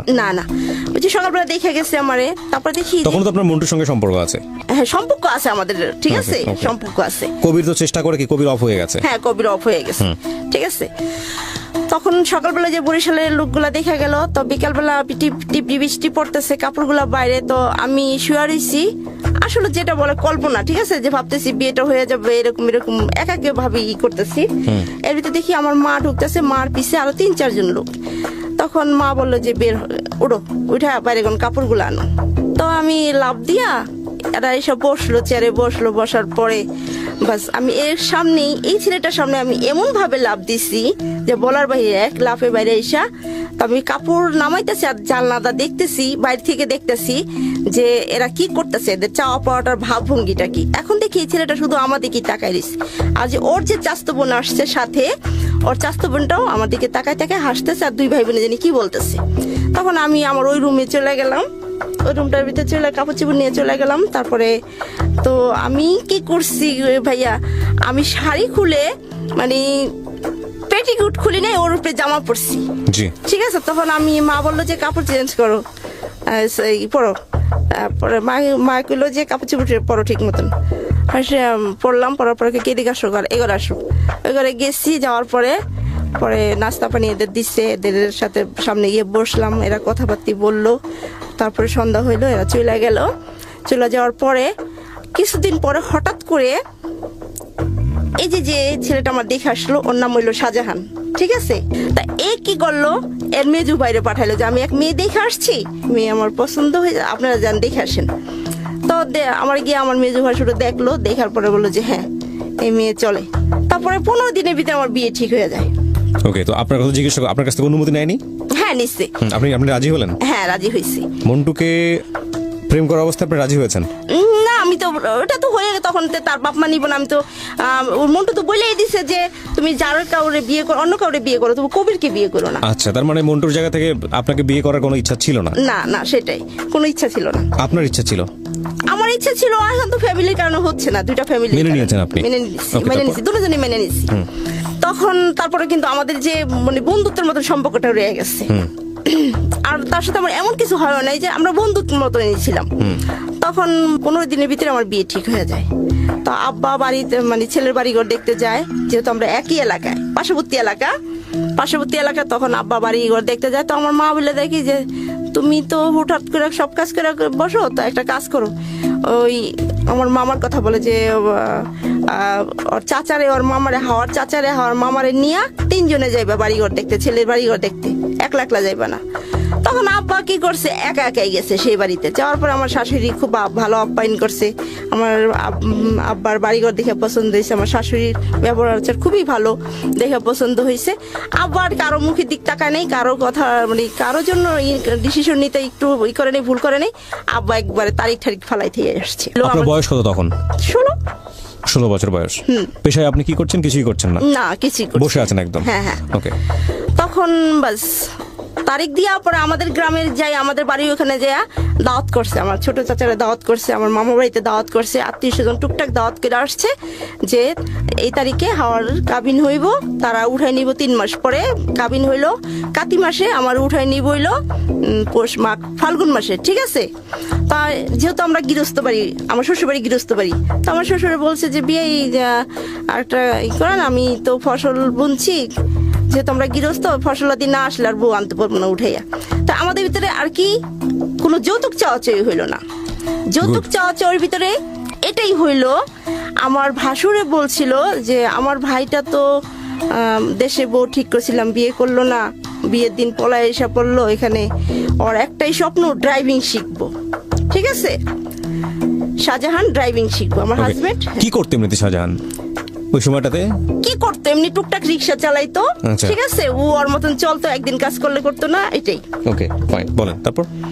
তখন এটাই ছিল চাওয়া পাওয়া যে ড্রাইভিং শিখবে, ড্রাইভিং শিখাই দিতে হবে, Okay, হ্যাঁ। ড্রাইভিং শিখায়া চাকরি নিয়ে দিতে হবে, এই কথা বলছে। বলার পরে যে মা রাজি হয়েছে। তো এখানে কি হয়েছে ভাইয়া, যে আমার ফ্যামিলিতে শুধু আমার আব্বা রিক্সা চালায়, কিন্তু আব্বার যে মামাতো ভাই, খালাতো ভাই, অল ফ্যামিলি আমার আব্বার হাত ধরে অনেকে ড্রাইভিং শিখছে, আমাদের আশ্রয়ে অনেকেই অনেক কাজে নিয়োজিত হয়েছে ঢাকাতে এসে, যেহেতু আমরাই শুধু ছিলাম ঢাকা। তো আমার আব্বা আমার মা ভাবছে যে আমার একটা মেয়ে, আমার 5টা 7টা দেবর, তো আমার একটা জামাইরে সবাই ড্রাইভিং শিখাই দিব। এই যে এরপরে বিয়েতে কথাবার্তা যে হ্যাঁ আমাদের জামাই আমরা লাইনে উঠাই দিব, ড্রাইভিং শিখাই দিব, চাকরি নিয়ে দিব, লাইসেন্স করে চাকরি নিয়ে দিব, বাস এই কথার উপরে আমাদের বিয়ে হয়ে যায়। তারিখ ফালাই, তারিখটা ফালানোর পরে সেটা তারিখটা ছিল নভেম্বর মাসের 26 তারিখে। তো আমাদের বিয়ে হয়ে যায়। বাড়ি থেকে আমার শ্বশুর বাড়ি থেকে 5-7 জন লোক আসে, আমাদের আত্মীয় স্বজন দাওয়াত দেওয়া হয়। তো বিয়ে হয়ে যায়। যাই হোক, বিয়ে হ্যাঁ চলতেছি আমরা হাজব্যান্ড ওয়াইফ। ঠিক আছে, সুন্দরভাবে জীবনযাপন করতেছি, মা বাবার উপরে খাইতেছি, আমিও খাচ্ছি, তারপরে হাজব্যান্ড খাইতেছে। তারপর এক পর্যায়ে আব্বা নিয়ে গেঞ্জাম করে যে এই সংসারটা কিভাবে চলবো, এভাবে জামাই কি টুকটাক কিছু কাজ করতে পারে না? তো এই কথা বললে তো ওনারে বলা হয় যে আমি কিছু বলি না, আমি খুব ওনার ভয় পেতাম এবং খুব পছন্দ করতাম। তো আমার একটাই স্বপ্ন ছিল, যদি আমি তাকেই ভালোবাসবো আমার বিয়ের পরে যে আসে আমার লাইফে, ঠিক আছে, সবকিছু দিয়ে আমি তাকেই ভালোবাসবো। তো আমি তার খুব ভালোবাসতাম এবং খুব ভয় পাইতাম। জি। আর আমি কখনই তার কাছে কোনো অধিকার খাটাইতাম না যে আমার এটা লাগবে সেটা লাগবে, এটা লাগবে সেটা লাগবে। আমার ওই ধরনের কোনো অধিকার ছিল না, ছিল না, চা পাওয়া ছিল না। তখন 2-3 মাস হয়ে যায়, তখন আমি বলি, মা বলে যে তোর জামাইরে তুই বলতে পারস না কাজকর্ম করতে। তখন আমি একদিন বলি যে আপনি কাজকর্ম করতে পারেন না, বৈশা বৈশা খান, আর ওই যে ওই বাসায় গিয়া ওই যে চাচা চাচি আসছিল ওই যে পাশেই বাসা, সেখানে গিয়া যে আড্ডা মারেন, এটা কি ঠিক? আমার কিছু লাগে না। তখন বলো যে না, এটা তো এই কথা তো ছিল না বিয়ের সময়, তোমরা আমার ড্রাইভিং শিখাই দিবা, চাকরি বাকরি নিমু, তারপরে তোমার কি লাগে না লাগে সেটা আমি পরে দেখবো, কিন্তু এখন আমি পারবো না, কিচ্ছু করতে পারবো না। এক পর্যায়ে কথার পরে মা কয় কি না, আমাকে পরে করে কই জামাই যখন কাজকর্ম করে না, তো একটা গ্যাঞ্জাম সৃষ্টি হয় ঘরের ভিতরে। উনি আমার চাকরি দেন, আমার কাজ শিখাই দেন। তো মা কি করছে যে আমার এক চাচারে বলে যে ড্রাইভিং শিখে গাড়ি দিও, ওরে আরেকজনের বলে গাড়ি দিও। তখন আমার এক চাচা আব্বার মামাতো ভাই, নাম হইলো মোহাম্মদ। তখন মোহাম্মদ কাকার কাছে গাড়ি চালানো শিখতে দেয়। মোহাম্মদ কাকা বলে যে জামাই এভাবে তো হয় না, তুমি তোমার শাশুড়ির বলবা যে একজন ধইরা দিতে, আচ্ছা, একজনকে ধরে দিতে বলবা, একজনের মাধ্যমে ড্রাইভিং শিখবা। তো এইভাবে বাস ওনার মন খারাপ হয়ে যায়। মা আব্বাও খুব ঘরের ভিতরে ওনারে দেখতে পারে না। তারপরে এক পর্যায়ে জামাই শাশুড়ির ভিতরে যুদ্ধ লাগে। এখানে আমার কোনোই নেই, জামাই শাশুড়ির ভিতরে যুদ্ধ লাগার পরে তখন আমি 3 মাস হয়ে গেছে। তখন আমি সকালবেলায় দেখতেছি যে আমার জামাইরে খুব করা হইতেছে। কি করা হচ্ছে? মানে বকাবাদ্য করা হয়েছে। উনি বলতেছে যে আমি করবো না, আমি এই কথা মাইনে নিব না, আমার এটা সম্ভব না, আপনি আমার চাকরি দেওয়ার কথা, চাকরি দিয়ে দিবেন, তারপরে আমি যা করার করবো। তখন আমার মার আগের মাথায়, আমার মার খুব জিদ। তখন আমার মা বললো যে তোর রাস্তা থেকে টুকে আনছি, তোর রাস্তায় নামাই দিলাম। তো উনি আবার মনে হয় রেডি হইতেছিল, কাপড় চোপড় পরে রেডি হইতে বাইরে যেতেছিল। তখন ওনার কাঁধে কোন শার্টটা নিয়ে বাইরে যেতেছিল, কাঁধের উপরে শার্ট। তখন আমার মা এই কাপড়গুলো আমাদের বাড়ি থেকে দেওয়া হয়েছিল। কাপড়গুলো রেখে দেওয়া হয়? হ্যাঁ, কাপড়গুলো রেখে দেওয়া হয়, বাইর করে দেওয়া হয়। তো আপনি তখন কিছুই বলেন না? আমি কিচ্ছু বলি না।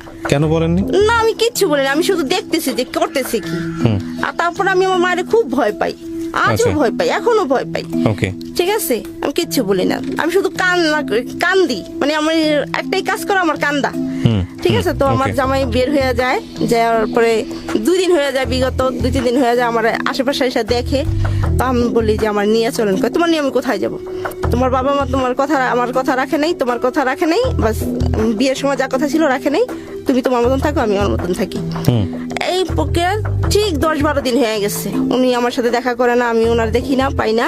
তো এর ভিতরে আমি করছি কি, আমার মাথায় একটা বুদ্ধি আসলো যে যা ইচ্ছে তাই করুক, আমি আমার শ্বশুর বাড়িতে চলে যাবো, যা ইচ্ছে তাই করুক। আমি ঘর থেকে 500 টাকা চুরি করে সকালবেলা হরতাল, সারা বাংলাদেশে হরতাল ছিল, হরতাল চলতেছিল। সকালবেলায় আমি 500 টাকা চুরি করে কাপড় চোপড় গুছাইয়া আমি হাঁটতে সেই জায়গা বুড়িগঙ্গার ব্রিজ পার হই। সেখানে এক হোটেলে গিয়া নাস্তা খাইয়া 10-11টা বেজে যায়। তারপর আমি বাড়িতে চলে যাই। তখন আমার এত খারাপ লাগতেছিল, আমি নৌকায় উঠা খুব কাঁদতেছিলাম যে আমার এটা কি হইলো, কি এমন হইলো, এটা কেমন ধরনের কাজকর্ম হইলো। তখন এইভাবে আমি পরে বাড়িতে যাই আমার বরফুপুর বাড়িতে বেড়াইতে উঠি, ওদিকে বেড়াই এদিকে বেড়াই। আমি কি না, এবার আমি আমার শ্বশুর বাড়িতে যাব। তো একদিন সকালবেলা আমার মাথায় ভূত চাপে যে আমি আমার শ্বশুর বাড়িতে যাবো। ওকে, হ্যাঁ। তো সকালে যখন 8টা-9টা বাজে, শীতের দিন, তো আমার শ্বশুর বাড়ি আমি তো চিনি না, তো জানি যে আমার শ্বশুরের নাম জানি, গ্রামটার নাম জানি। লোকজনের কাছে জিজ্ঞেস করে পরে ওই বাড়ির পিছনে গিয়া ঘাটায় গিয়ে একটা ঘরের পিছে, আমার ভাসুরের ঘরের পিছে গিয়ে আমি দাঁড়াই থাকি। আর বারবার উকি মেরে দেখি যে আমাকে কেউ দেখে কিনা। তখন আমার দেবর যে আমার বিয়েতে আসছিল পিচ্ছি, আমার দেবরটা আমার দেখে ফেলায়। তখন দেখে ফেলায় আমার নন্দেরে বলে কি যে আপু ভাবি আসছে। কয় কি, কোন ভাবি? কয় সেজু ভাবি, ওই যে সাজা ভাবি ঘরের পিছে দাঁড়াই রয়েছে। কি করছি? হ্যাঁ। পরে আমার নন্দে আমার দেওয়ারে যা দেয়, ঠিকই আমি দাঁড়াই রয়েছি। তখন বলে আপনি এখানে কেন? আমি কি বেড়াইতে আসছি। আরেকটা বিরতি নিব প্রিয় শ্রোতা, ছোট্ট একটা বিরতির পর আমি আবারও ফিরে আসবো হাওয়া আপনার কাছে। আর এই অনুষ্ঠানে যারা অংশগ্রহণ করতে চান প্লিজ আমাদেরকে ফোন করবেন। আমাদের ফোন নাম্বারটি হচ্ছে 09611904 আমি আবারও বলছি 09611904 ফিরছি ঠিক রাত 12টায়। এই ফাঁকে প্রিয় শ্রোতা আপনাদের সবাইকে জানিয়ে রাখছি ইতিমধ্যেই শুরু হয়েছে রেডিও আম্বার 102.4 FM আমার একটি নতুন শো, যে অনুষ্ঠানটির কথা হয়তো অনেকেই জানেন, মাইক্রোফোন টেস্টিং 1024, যেখানে বাংলাদেশের ছড়িয়ে ছিটিয়ে থাকা অসম্ভব প্রতিভাবান শিল্পী যারা আছেন, যারা কোথাও কোনো ফ্লোর পান না কিন্তু খুব ভালো গান, তাদের সুযোগ ঘটছে একটা অনুষ্ঠানে একটা এপিসোডে নিজেকে প্রকাশ করবার। আপনি যদি খুব ভালো গান করেন এবং আপনি যদি মনে করেন এই অনুষ্ঠানটিতে আপনি অংশগ্রহণ করবেন, তাহলে এই নাম্বারটিতে ফোন দিতে হবে এবং নাম্বারটিতে ফোন দিয়ে ফোন থেকে আপনি যে নির্দেশনা পাবেন সেই অনুসারে আপনি কাজটি করবেন। ফোন নাম্বারটি হচ্ছে 09611001024। আমি বাংলায় বলছি এবং ধীরে ধীরে বলছি 09611001024। এই নাম্বারটিতে ফোন দিয়ে আপনি নির্দেশনা অনুসারে আপনি কাজটি করবেন। আর এমনও হতে পারে এই অনুষ্ঠানের মধ্য দিয়ে সারা বাংলাদেশ আপনাকে অন্যভাবে চিনবে। সো অপেক্ষা করছি আপনার কলের। Secrets. Something beyond entertainment.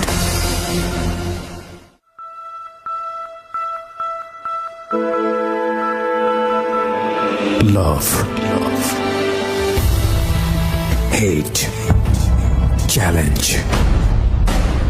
Motivation. Lies. Truth. Impossible. Virtue. Morality. Something beyond entertainment. Welcome to my stage of reality. Stay tuned. Sunday and Wednesday with me RJ Kibriya, only on Dhaka FM 90.4.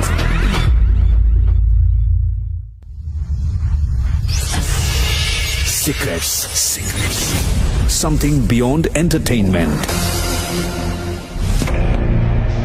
সময় রাত 12টা। প্রিয় শ্রোতা শুনছেন secrets Dhaka FM 90.4-এ। আমি আরজি কিবরিয়া আপনাদের সঙ্গে রয়েছি। আজকে 29তম পর্ব প্রচারিত হচ্ছে সিক্রেটসের এবং এই অনুষ্ঠানে আজকে যিনি আছেন তিনি হাওয়া। আপনি যদি মনে করেন আপনার জীবনের কিছু সিক্রেটস আছে যেটা নামে বেনামে ছদ্মনামে কিংবা কণ্ঠস্বর গোপন করে কিংবা আরও অনেক কিছু যেভাবে আপনার পরিচয় আমরা গোপন করতে চাই কিংবা নিজেকে গোপন না করে আপনি বলতে চান, কেন বলতে চান? কারণ আপনার মতো করে সিক্রেটসগুলো মানুষের জীবনে যাতে না আসে, কিংবা আপনি মনে করেন যে আপনার কোনো ভুল ছিল না, অপরাধ ছিল না, তারপরও আপনাকে ভয়াবহ পরিণতি মেনে নিতে হয়েছে, কিংবা আপনার ভুল আছে, অপরাধ আছে, যে কারণে আপনাকে এই সিক্রেটসে জন্ম নিতে হয়েছে আপনার জীবনে। এবং মানুষ হিসেবে আপনি মনে করেন আপনার এই কথাগুলো অন্য কেউ বললে হয়তো সে আপনার জায়গাটি থেকে সচেতন হবে। ইউ আর মোস্ট ওয়েলকাম দেন। আমাদের এই অনুষ্ঠানে আসার জন্য ফোন করতে হবে আমাদের এই নাম্বারে 09611904904। আমি আবারও বলছি 09611904904। ওকে। পরে আমার ঘরে নিয়ে শাড়ি পরায়, 3 পিস পরা থাকি আমি, আমার শাড়ি শুড়ি পরায়, লোকজন সবাই আসে যে বউ আসছে, বউ দেখতে আসে।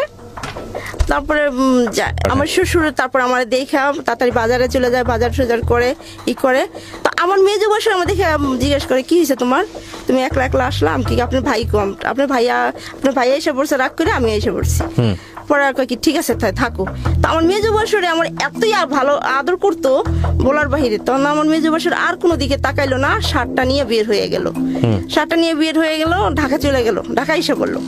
ঢাকা এসে পরে ভাইরে খুঁজে মুজে আমি বাড়িতে রয়ে গেলাম, ভাইরে খুঁজে মুজে গিয়া বাইর কইরা আম বাগান থেকে বাইর কইরা বিছড়ায় বাইর কইরা ফিরে আবার আমাদের বাসায় উঠায়। পরে আম্মা আব্বার কাছে মাপ চাওয়ায় যে তুই বেদবি করছিস, বকাবাদ্য করছিস, আর মা ওই আপনি এরকম কাজ করা ঠিক হয় নাই, কে দুজন ফ্যামিলি মিলাই দেয় বউ জামাই শাশুড়ি আবার মিলাই দেওয়ার পরে তারপরে 12 দিন হয়ে গেছে আমি বাড়িতে গেছি। তখন বলে যে মা আমি হাওয়ার আনতে যাই, আম্মা আমি হাওয়ার আনতে যাই। তখন আমার ছোট ভাইটার আমার সাথে আমার জামাইয়ের সাথে পাঠায়। ওকে। যেমন কালকে রোজা, আজকে বিকালে আসে, সন্ধ্যার সময় আসে, আসার পরে একদিন থাকে, তারপর আমার ঢাকা নিয়ে যায়। আবারও কিছুদিন ভালো চলতে থাকি, ঠিক আছে, চলতে থাকি। তারপর আবার সেই গ্যাঞ্জাম শুরু হয়, কাজ করে না, কর্ম করে না। ওর কথা হইলে যে আমার ড্রাইভিং শিখাই দিতে হইব, তারপর আমি যা করার করবো। যাক, এ করার পরে গ্যাঞ্জাম লাগার পরে একবারেই বাইরে হয়ে যায়, তার বাইরে হয়ে যাওয়ার পরে আমার মা করে কি যা এলাকা ছেড়ে দেয়, এলাকা ছেড়ে দিয়া আসে হইলো এই গুলশান এলাকায়। মানে আপনার মা? মা বা আমাদের ফ্যামিলিটা, ঠিক আছে, আমার নিয়ে আইসা পড়ে এই গুলশান এলাকায়। ওই যে আমার আব্বা যে মিনিস্টারের বাসায় ছিলেন, ঠিক আছে, তার মেয়ের বাড়ি আছে এখানে 35 নম্বর রোডে আজাদ মসজিদের পিছে। তো এই বাড়িটায় এসে উঠে, এই বাড়িটা এসে ওঠার পরে এখানে থাকে। তখন আমি কি করব, আমার তো সময় কাটে না। পরে আমি চাকরি নেই গার্মেন্টসে। মা কয় এভাবে তো হয় না। পরে আমিও দেখি যে না, এভাবে বন্দিখানে আমার থাকলেও ভালো লাগবো না, আমার যেহেতু আমার হাজবেন্ড আসে যায় না, ঠিক আছে। তখন আমি চাকরি নেই, ঠিক আপনার অফিসের ওই পাশে একটা গার্মেন্টস থাকে, ওকে, ঠিক আছে, ওখানে চাকরি নেই। চাকরি নেওয়ার পর আমি এখানে চাকরি করি, ঠিক মতন ডিউটি করি। ঠিক 2 মাস হয়ে গেছে চাকরি করতেছি। আমরা এই এলাকায় আইসা পড়ছি। আসার পরে যেহেতু স্বামী স্ত্রীর বন্ধন, দুজনের প্রতি ইয়ে আছে, আমার হাজবেন্ড খুঁজতে খুঁজতে কার কাছে যেন শুনো, খুঁজতে খুঁজতে দেখে কি সেদিন শুক্রবার ছিল, আমার অফিস বন্ধ ছিল, আমি বাসার গেটের সামনে দাঁড়াইছিলাম। এর ভিতরে দেখি আমার হাজবেন্ড দেখে তো আমি খুব খুশি হয়ে গেছি। তারপরে মা আব্বা কথা বলে না লিখেছে, আমি এর টাইম না বাসায় নিয়ে যাই, চলেন বাসায় চলেন। আর উনি তো কই না, বাসায় যাব না। উনি যায় না কেন, যে যদি আমার মারে ঠারে বা আমার উপরে কোনো গ্যাঞ্জাম করে, পরে আমি কি না কিচ্ছু হইব না, আসেন বাসায় আসেন। তো বাসায় আসে, বাসায় আসার পরে একদিন থাকার পরে সেদিন থাকা হয়, আসার পরে থাকে পরে তারপরের দিন আমারে বলে যে কি খাবার তুমি। তখন আমি বলি যে কি দিন খাইতে বললাম যে কাঁঠাল এনেন। তো আমার জন্য তেল, সাবান, সুনু টুনু, কসমেটিক্স এগুলো নিয়ে আসার পরের দিন একটা বিশাল একটা বড় কাঁঠাল আনা পরে একটা বড় একটা ইলিশ মাছ আনে, বাজার করে যাই হোক থাকতেছে এখানে এসে থাকে। কিন্তু আম্মা পছন্দ করে না, মা আমার জামাইরা আর পছন্দ করে না, দেখতে পারে না, ঠিক আছে। এই করার পরে তারপরে কয় কি না, তোর জামাই থাকতে পারবো না এখানে, তোর জামাই এখানে থাকতে পারবো না। তা উনি আবার চলে যায়। যাওয়ার পরে আমরা আবার 35 নম্বর থেকে চলে যাই। এখানে আবার বাড়ির কাজ ধরছে, বিল্ডিং এর কাজ ধরছে, যাইতে হবে। গেলাম কই শাহাদাতপুর এলাকায়, এখানে গিয়ে বাসা ভাড়া দিল। আমি চাকরি করতেছি। আপনি বাড়ি থেকে বের হয়ে গেলেন জামাইয়ের সাথে? না, আমি মা বাবার কাছেই আছি, ঠিক আছে। কারণ এরা তো আমার এই তো নিব না, যতদিন ড্রাইভিং না শিখানো হবে। তো এদিকটা করছে কি, এদিকটা এমনই এক কাজ করছে যে বিবাহিত পুরুষ তো ওই যে আমারে দেখতে গেছিল প্রথম মধ্যে একটা বাচ্চা নিয়ে, ওটা ওর চাচাতো বোন ছিল, ডিভোর্সি ছিল, একটা বাচ্চা ছিল, মেয়ে বাচ্চা। তো ওর সাথে ওর রিলেশন হয়ে যায় এই ঝামেলার কারণে। হ্যাঁ, এই ঝামেলার কারণে রিলেশন হয়ে যায়। এবং কি তারা বিবাহ ছাড়াই ফিজিক্যাল রিলেশনের ভিতরে আবদ্ধ হয়ে যায়। এটা আপনি জানলেন কিভাবে? জানলাম কিভাবে, পরে জানতে পারছি। আচ্ছা। তারপরে জানলাম পরে শাহাদাতপুর এলাকায় যখন আমরা গেলাম, তখন ওদের ভিতরে একটা প্ল্যান হয়, ওই মেয়ে বিয়ে দিব, ওর কাছে বিয়ে দিব, মেয়েও যাবে, ও আনবো কেন, মেয়ের বাবা বলে যে ড্রাইভিং শিখাই দিব, আমি শিখাই দিব, আমার মেয়ে বিয়ে করে। আর এদিকটা প্রেগনেন্সি হয়ে যায়। এখন প্রেগনেন্সি হয়ে গেলে এখন কি করব, এখন বলে যে আমার মেয়ের এই অবস্থা করছো, তোর বউ আছে, এই আছে, সে আছে, এখন কি করবি তুই, আমার কর, আমার মেয়ে বিয়ে কর, তোর বিয়ে করবো, তোর ড্রাইভিং শিখাই দিব, তুই তোর বউ ডিভোর্স কর। তা কিভাবে ডিভোর্স করবো, তুই তোর বউর সাথে মিল্লা বউটারে নিয়ে দূরে নিয়ে বাসা নে। এই কথা বলার পরে ঠিক শাহাদাতপুর এলাকায় আমার সাথে আইসা ভালোই কথাবার্তা বলো, যেহেতু আমি আমার হাজবেন্ডের জন্য অনেক পাগল, ঠিক আছে, যাকে দেখলে আমার খিদা থাকে না পেটে, এরকম। তো তখন আমার হাজবেন্ড আমার আইসা বলে যে চলো, এখন সংসার করার বয়স হয়েছে, আমরা সংসার করি। তখন আমি বললাম যে সংসার করব, হ্যাঁ আমিও খুশি। তো কি করব, চলো, আর এত কিছু দরকার নেই, কে দূরে নিয়ে বাসায় নেই, আমরা দূরে থাকি, দেখো সব ঠিক হয়ে যাবে। এখন মা তো আমার যাইতে দিব না, না দরকার নেই, তোর কাছে মেয়েই দিব না, পরে আমি তো জামুগা পাশের ঘরের কাকে আন্টি রে আমি বুঝাই, আন্টি আমি আমার জামাইয়ের সাথে আমি জামুগা, আপনারা আমার ফিরাইতে পারবেন না, আমার আমি থাকবোই না। তখন করে কি যে ঠিক মোহাম্মদপুর শেকের টেক বলে একটা জায়গা আছে, সেখানে বাসা ভাড়া নেয়, মুলি বাসা একটা বেড়ার ঘরের বাসা ভাড়া নেয়, কাঁচা মাটি। যাই হোক, আমার সেখানে নিয়ে যায়, টুকটাক কেনাকাটা করে নিয়ে ঠিয়া যায়, সেখানে থাকি 15 দিন সুন্দর মতন জীবনযাপন করি। তারপরে 15 দিন পরে আমার সাথে তেমন কথা বলে না। তো আমি বলি কি হয়েছে আপনার, কথা বলেন না কেন, কিছু হয় নাই। তখন তখন দেখুন একটু টাচ করলে জিদ করে, মানে বকা দেয়, তার টাচ করা যায় না, তার মানে আমাকে বলে যে তুই আলাদা বিছনায় শুবি, আমি আলাদা বিছনায় শুব।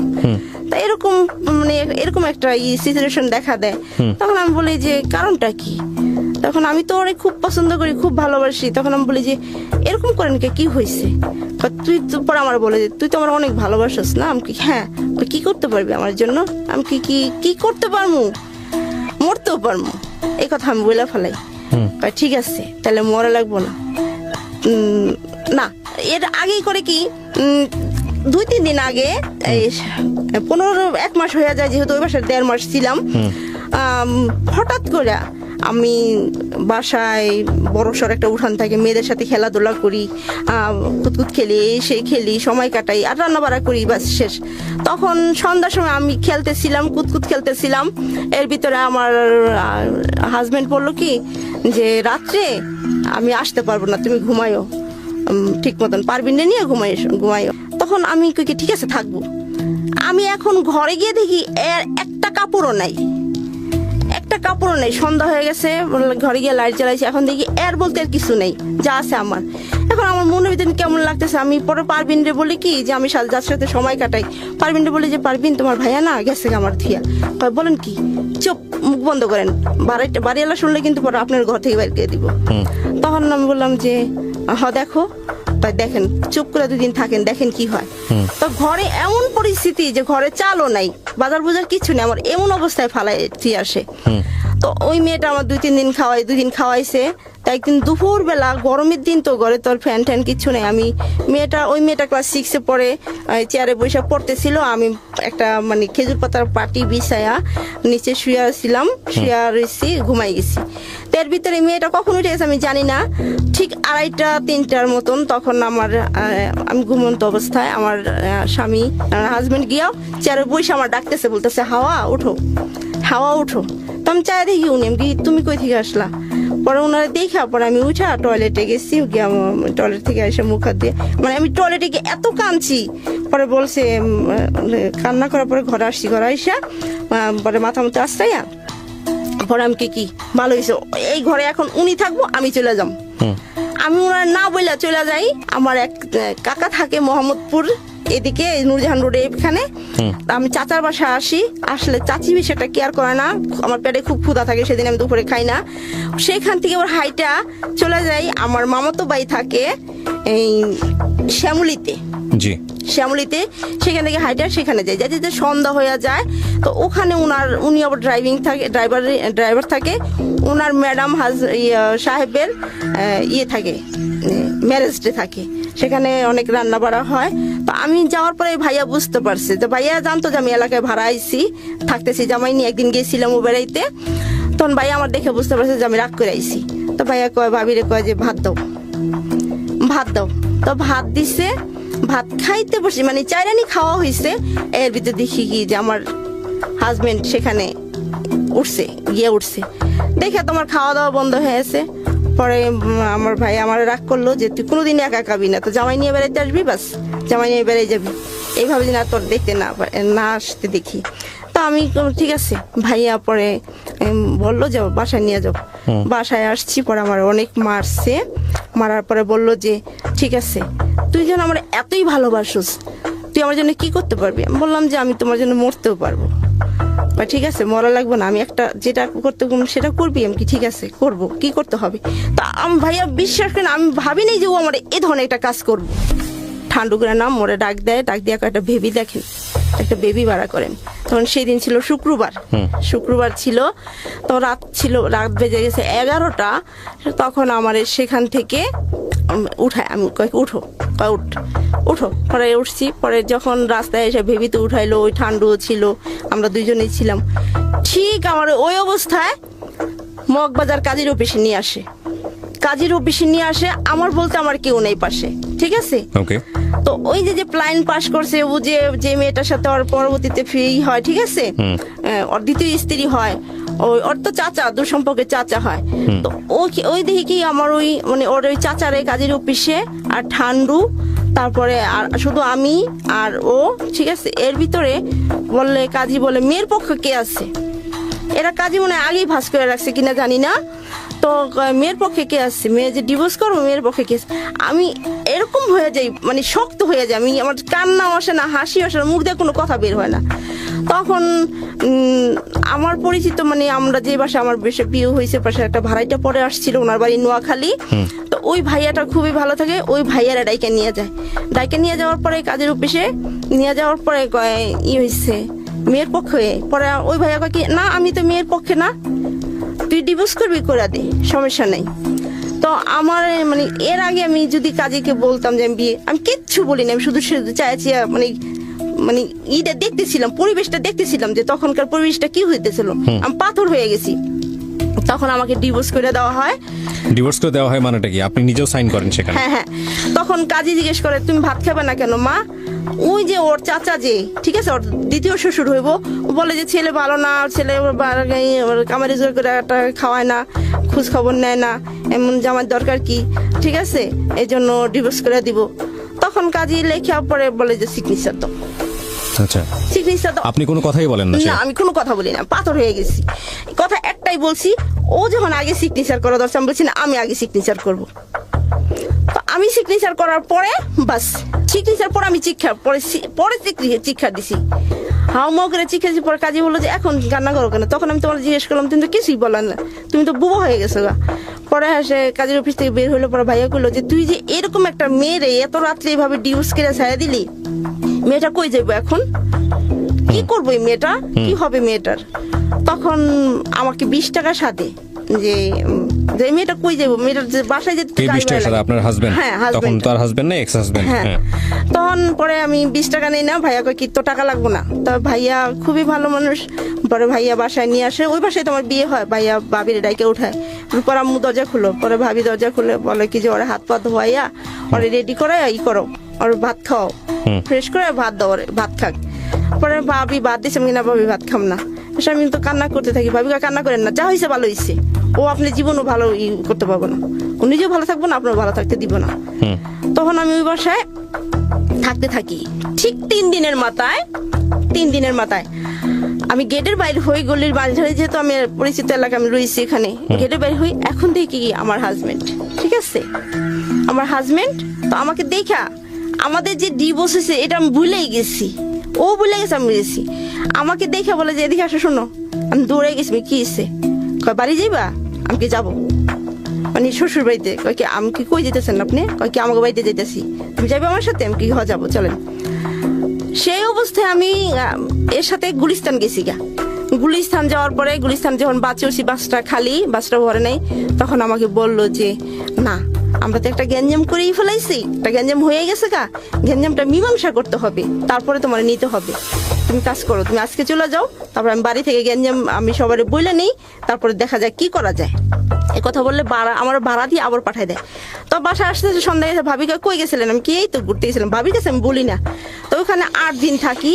8 দিন থাকার পরে ভাইয়া ভাবি কয় যে ভাবি আর কতদিন থাকবো, ওর তো বাবা মা আছে, ওর তো ফ্যামিলি আছে, তো ওরে দিয়ে আসো, ওরা যেন মারধর না করে বুঝাই দিয়ে আসো। তো বুঝাই দিয়ে আসো এই কথা বলছে। পরে ভাইয়া সন্ধ্যার দিকে আমার রিক্সা দিয়া বাড্ডা রিক্সা দিয়ে গেছে, সাজাদপুর দিয়ে গেছে। দিয়া যাওয়ার পরে বাবা মারে বললো, আব্বারে বললো, ভাইয়া বললো যে যা হয়েছে ভালো হয়েছে, গেঞ্জাম বাদ দরকার নেই, কে গেঞ্জাম করার দরকার নেই। পরে আমি আবার চাকরি করি, এই যে ইউপিসি চাকরি নেই, এই যে ঠিক আছে গুলশানে একই চাকরি করি। চাকরি করার পরে চলতে থাকি, কিন্তু ওর সাথে আমার দেখা হয়। ঠিক 1 মাসের ভিতরে দেখি কি আমার শাশুড়ি, আমার দেবর, আমার ননাসের জামাই, তারপর আমার এক ভাসুর, ফুফাতো ভাসুর, এরা আমাদের বাসায় হাজির। তখন বলে কি যে যাই হয়েছে হয়ে গেছে, পোলাপান মানুষ আগের মাথায় করুক আর যাই মাথায় করুক থাক, আপনি ওই করেন, ওদের আবার 2 জনে মিলাই দেন, আবারও আমরা মিলা যাই। তখন মা রাজি হয় না, কারণ আমার পক্ষে সম্ভব না, আমি মেয়ে তো আগেই দিব না, এখন তো যাক আইসা পড়ছে, আমি আরো দিম না কইয়া বাস বলার পরে আর আমাদের মিল হয় না। কিন্তু আমি চাকরি করতে থাকি। এটা হলো 97 থেকে, ঠিক আছে 97 দিকে আমি চাকরি করতে থাকি ঠিক মতন, কিন্তু আমাদের ভিতরে ঠিকই হয়। আচ্ছা, শুধুই দেখা হয়, তারপরে দেখা সাক্ষাৎ হয়, মাসের মাথায় 2 দিন হয়, 1 দিন হয়, এভাবে দেখা হয়। কখনো আমি ওরে দেখতে না পাইলে আমি নিজে যাই, ওরে দেখতে যাই। আর ও সময় পেলে ও আসে, দুজনের দেখার জন্য খুব আকর্ষণ থাকে। তো দেখতে যাওয়ার পরে বাস এইভাবে আমাদের চলতে থাকে। তো হঠাৎ করে 98 সাল, তখন 98-তে কোরবানি আসে। কোরবানি আসার পরে আমার আম্মা এই দেখতে যাই, মানে দেখা সাক্ষাৎ হয়, কথা হয়, এ নিয়ে শোনার পরে আমার আম্মা ঠিক আমাকে করে ঘর থেকে বের করে দেয়, বের করে দিলে আমি দূরে থাকি। ওর জন্য আমি কি করছি, কি না করছি। পরে আম্মা আমারে কয় কি তুই বাইরে ঘর থেকে, এখন আমি কই থাকবো, কিভাবে থাকবো। ঠিক আমি যত কষ্টই করি না, লেখাপড়া করছি, কিন্তু আমি অন্যের বাসায় কাজ কি জিনিস আমি জানি নাই, করতে পারি নাই, করি নাই। পরে ওরে করে আমার ঘর থেকে বের করে দিলে তখন আমি এই যে গুলশান একটা বাসায় এক মহিলা আমার আয়না, আমি এক বাসায় 2 দিন থাকার পরে কয় কি কাজ করবি বাসায়, আমি কি করবো। সেই বাসায় আমি 8 দিন কাজ করি। আমি বড় লোকের সোসাইটিতে এত কাজ আমি করতে পারি না, আমি জানি না এত কাজ করতে কি হয়, ভাবে কি হয়। এ রাত 2টা বাজে ঘুমাইতে দেয়, আবার সকাল ভোরে উঠতে হয়, পরে আবার মানে এদের ইচ্ছে মতন খানা দেয়, মানে খুব খারাপ লাগে। পরে 8 দিন কাজ করে আমি বাসায় গিয়ে আবার বাসায় থাকি, ঘরে যাই না, এখান থেকে 8 দিন কাজ করে আর বাসায় যাই না। পরে খুঁজতে আমি কি ওর সাথে আজকে একটা পরামর্শ করবই, যা আছে কপালে। পরে আমি হাঁটতে সেই মালিবাগ যাই, ডাক্তারগুলি এদিক দিয়ে ওর বিয়ে হয়ে যায়, ও বিয়ে করে বাচ্চা হয়, ঠিক আছে, একটা ছেলে বাচ্চা হয়। তো এখন যেই আমি ওর সাথে দেখা করতে আসছি, আল্লাহর কি রহম, ও সামনে 10 হাত, আমি পিছে, ওরা 2জন সামনে। তো ওর কুলে ওর ছেলে বাচ্চাটা আর বউর কাছে এলো কাপড়ের ব্যাগ, ঠিক আছে। ওরা বেড়াইতে যেতেছে ওর মামা শ্বশুরের বাসায়। এই প্রথম দেখা পুরো পরিবার সহ? হ্যাঁ, প্রথম দেখা।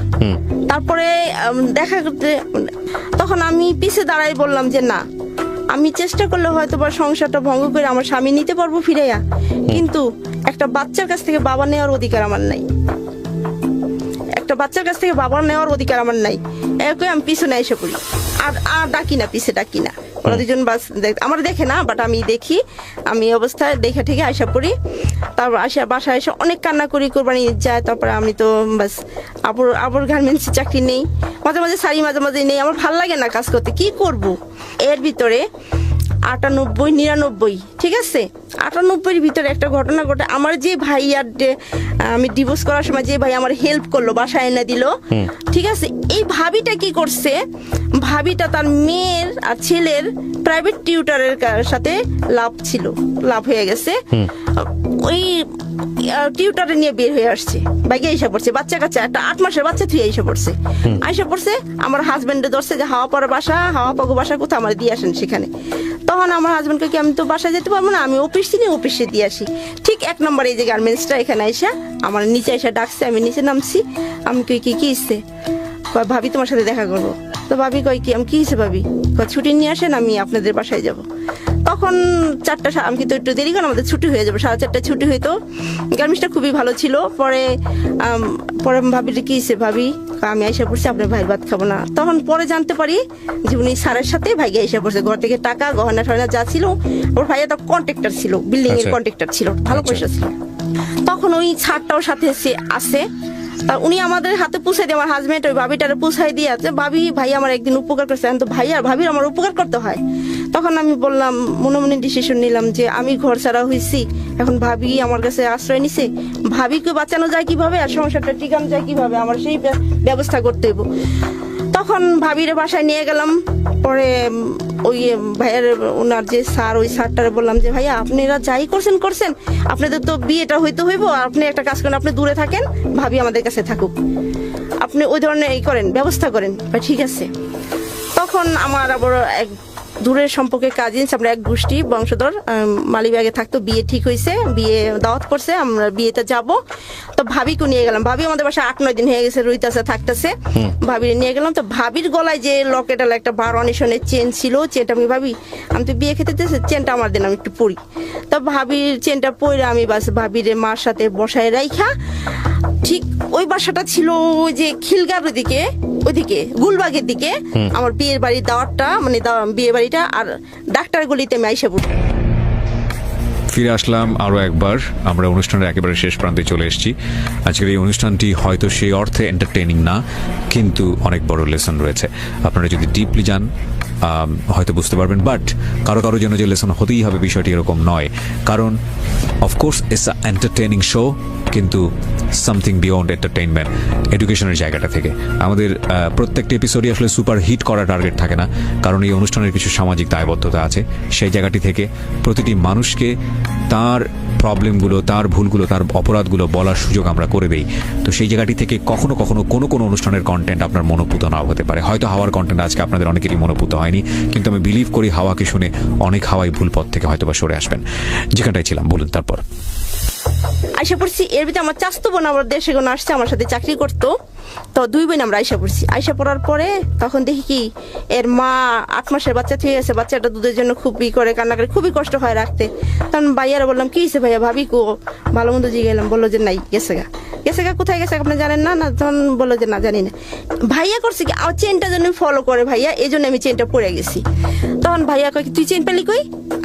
আমি কিনছি। কয় কি না, তুই বল আমার চেন কই পেলি? পরে আমি বললাম যে ভাবি এমন এমন আমাদের কাছে আছে ওই লোকটা কই? আমি ওই লোকটার সাথে মিশতে দিই। ভাই ঠিক আছে। পরে হেসে আমি ভাইয়ারা আইনা বিয়ে বাইতে ওখানে কোনো গ্যাঞ্জাম করবে না ভাইয়া, অনেক মানুষ, ভাবিরে নিয়ে যান বাসায়। তো ভাবিরে নিয়ে আসলাম বিয়ে বাড়ি থেকে। আসার পরে ভাইয়া অনেক মারলো ভাবিরে, বাসায় এনে অনেক মারলো। তো মার দেওয়ার মারটা দেখে আমি বললাম কেন, আমি মিলাই দিলাম এই কাজটা কেন করলাম। ভাবি এত মারলো, মারার পরে হসপিটালে ভর্তি করলো, এত মারছে। মারার পরে যাই হোক, তারপরে এদের সংসারটা ঠিক হয়ে যায়, বড় ঠিক আছে। এভাবে চলতে থাকে, আমাদের দেখা হয়। তো 2098-99 সালে এখন মা চারিদিকে এই করছে যে ওরে বিয়ে দিতে হবে। মানে আপনাকে? হ্যাঁ, আমাকে বিয়ে দিবে। আচ্ছা, ঠিক আছে। তো এর ভিতরে হঠাৎ করে কুমিল্লার একটা ছেলে, ঠিক আছে, আমাদের বাসায় থাকে একটা, মানে গাজীপুরে একটা লোক থাকে, শালনা, ওনার নাম ফজলু। তো ফজলু কাকার বলে যে মেয়ে বিয়ে দিব, জামাই দেখেন। তো ওর সাথে যে ফজলু কাকার সাথে জানি ওই কুমিল্লার ছেলেটার কিভাবে দেখা হয় রুহুলের সাথে জানি না, ও রুহুল আমাকে দেখায়। ঠিক আছে, দেখানোর পরে বলে যে না চলে। তখন ওই ছেলেটা বাস গার্জিয়ানের মাধ্যমে ফেলে আমার পিছিয়ে কিছুদিন ঘুরে, পর আমি রাজি হই না। আমি একটা কথাই বলি যে আমার কিন্তু হাজবেন্ড আছে, যখন আপনি আমাকে বিয়ে করবেন। আপনারা এরকম আপনি সাইন করার পরেও তো আপনি আপনার হাজবেন্ডের সাথে দেখা করতেন, স্বামী স্ত্রীর যে সম্পর্ক সেটা আপনাদের মধ্যে ছিল, দেখাটাই ছিল, শুধু দেখাটাই ছিল। আমাদের ভিতরে কোনো ছিল না, ঠিক আছে, দৈহিক কোনো কিছু ছিল না। তখন বাস তারপরে এক পর্যায়ে ওই ছেলেটা আমার খুবই করে বুঝাই শোনায়, এই করে রাজি রুজি করায়। আমার 2 ফ্যামিলির ভিতরে কুমিল্লা বিয়ে হয়ে যায়। তো 1 বছর আমি ফ্যামিলির মাধ্যমে বিয়েটা হয়। বিয়ের পর আমি 1 বছর থাকি। মানে বিয়েটা হওয়ার পরে 1 মাস 10 দিন পরে কি হয়, আমার যে আগের হাজবেন্ড, ওনার নাম শাহজাহান, উনি তো মাঝে মাঝে আমার সাথে দেখা করে। তো উনি যখন দেখা করতে আসছে সাদাতপুরে জিলপাড়ায় এসে দাঁড়ায় থাকে, তখন আমাদের ওইখান থেকেই দেখা হয়। তো আমার বাসায় একসাথে আমরা 3টা মেয়ে চাকরি করতাম। ওই 2টা মেয়ে বলে যে তোমার আপা কোথায়, আমার চাচতো বোনটা বলে যে কি খবর তোমার আপা কোথায়। আচ্ছা, আমি ইন ডিটেইল না গিয়ে আমি আপনাকে কিছু কোশ্চেন করি। এই যে ছেলেটা আপনার পিছনে ঘুরছিল, তাকেও তো আপনি বিয়ে করেন একটা সময়? হ্যাঁ, কুমিল্লারই ছেলেটা নাম কি ছিল? রুহুল আমিন। হ্যাঁ। একে বিয়ে করার কতদিন পর্যন্ত সংসার করেছেন? 4 বছর। 4 বছর। সংসারটা ভেঙেছে কেন মূলত? হ্যাঁ, মূলত একে বিয়ে করার পরেও কি আপনি প্রথম হাজবেন্ডের সঙ্গে যোগাযোগ করতেন? না, একদম অফ হয়ে গিয়েছিল? না, একদম অফ হয়ে গেছে। আচ্ছা। যেহেতু আমি বিয়ে করে ফেলছি, ঠিক আছে, বিয়ের 1 মাস 10 দিন পরে আমার আগের যে হাজবেন্ড শাহজাহানের সাথে আমার দেখা হয়। দেখা হইলে পর ওরা বলে যে আপা বিয়ে হয়ে গেছে, আপা বাসায় আছে, কালকে আসবো অফিসে। আমি একটু অসুস্থ থাকি, আসি না। তারপরে দিন ঠিক এখান থেকে আমার বলে যে এটা তুমি কি করলাম, কি করবো, কি করার আছে, যা হয়েছে হয়ে গেছে। তখন বলে যে আমার সাথে যাইতে হইব। তখন আমি বলি যে কই যাবো, আমার সাথে যাইতে হইব, ওঠো রিক্সা ওঠো। তো রিক্সা আমি উঠবো না। এর ভিতরে এক বৃদ্ধ লোক বলে কি হয়েছে বাবা, ও আমার জোর করে উঠে, আমি উঠবো না। আমি কি এখন আমার সাধারণ বলতেছি কি যে ঘরের ভিতরে ঝরগা লাগছে, টুকটাক ঝরগা করে আইসা পড়ছে। তখন ওই বৃদ্ধ লোকটা বলে কি যাও বাবা, রাগ করা, মেয়েদের রাগ করা ভালো না, যাও উঠো, রিক্সা ওঠো। ওই লোকটা আমার রিক্সা উঠে দেয়। উঠে দিলে উনি আমার রিক্সা দিয়ে নিয়া বাড্ডা বালুর মাঠ, ওনার এক চাচা আছে, আমার চাচা শ্বশুর থাকতো, সেই বাসায় নিয়ে আমার আটকানোর পরে কয় কি আমার চাচি শাশুড়ি কয় কি আপনাকে বউ নিয়ে আসছি, আমি এখনই কাজে নিয়ে আসবো, ডিভোর্স করবো আর বিয়ে হবে। তখন আমি জিনিসটা চিন্তা করলাম যে আমি যাকে বিয়ে করলাম মেহেন্দির রং ওঠে নাই 1 মাস 10 দিন, তার খারাপ দেখলাম না, ভালো দেখলাম না, আমি এই সময় একটা কাজ করলাম, আমার বাবা মা কি বলবো, আমার ফ্যামিলির মান সম্মানটা কোথায় যাবো। তখন বললো যে কাকি আপনি বাজারে যান, টাকা দিয়ে গেলো 300, আর আমি কাজে নিয়ে আসি, তারপরে আর কাকি আমার কয় কি পরে আমি এখন কি করবো, আমার তো ভাগতে হবে, কিন্তু পলাইতে হইব। তখন কাকি বললো যে আমার তো বাজারে যেতে হইব, তুমি কি যাইবা পালাই যাবে কেন, আমি কি না কাকি, মাটি নিয়ে কিরা কাটাইলো, তাই কিরা কাটলাম। তো আমার ব্যাগে 15 টাকা ছিল, আমি 15 টাকা পোলা পান্ডে দোকানে নিয়ে এই কলা ঠলা কিনে টিনে দিয়া, চকলেট কিনে দিয়া আমি আইসা পড়ছি। এই পালিয়ে আসলেন, তারপরে আর দেখা হয়নি? না, আমার সাথে আর দেখা হয়। তো 4 বছর পরে সংসারটা ভাঙলো কেন? হ্যাঁ, তারপরে 1 বছর পর আমার কুমিল্লা নিয়ে যায়, না এত বিস্তারিত আমি যাচ্ছি না, 4 বছর পরে সংসারটা ভাঙলো কেন, মূল কারণটা বলেন আমাকে। কি মূল কারণ? কারণটা সংসারটা ভাঙলো, ও খুবই খারাপ ছিল, কুমিল্লার ছেলেটা খুবই খারাপ ছিল, জুয়া, নেশা, ঠিক আছে, তারপরে ডাকাতি, আমি এগুলো কখনোই দেখি নাই, এত খারাপ ছিল বলার বাহিরে, এতটা খারাপ ছিল। তো 4 বছর সহ্য করলেন কেন? কেন সহ্য করলাম, যে বিয়ে কয়বার হয়, ঠিক আছে, এদিকে আমার বাচ্চা কাচ্চা হইতেছে না।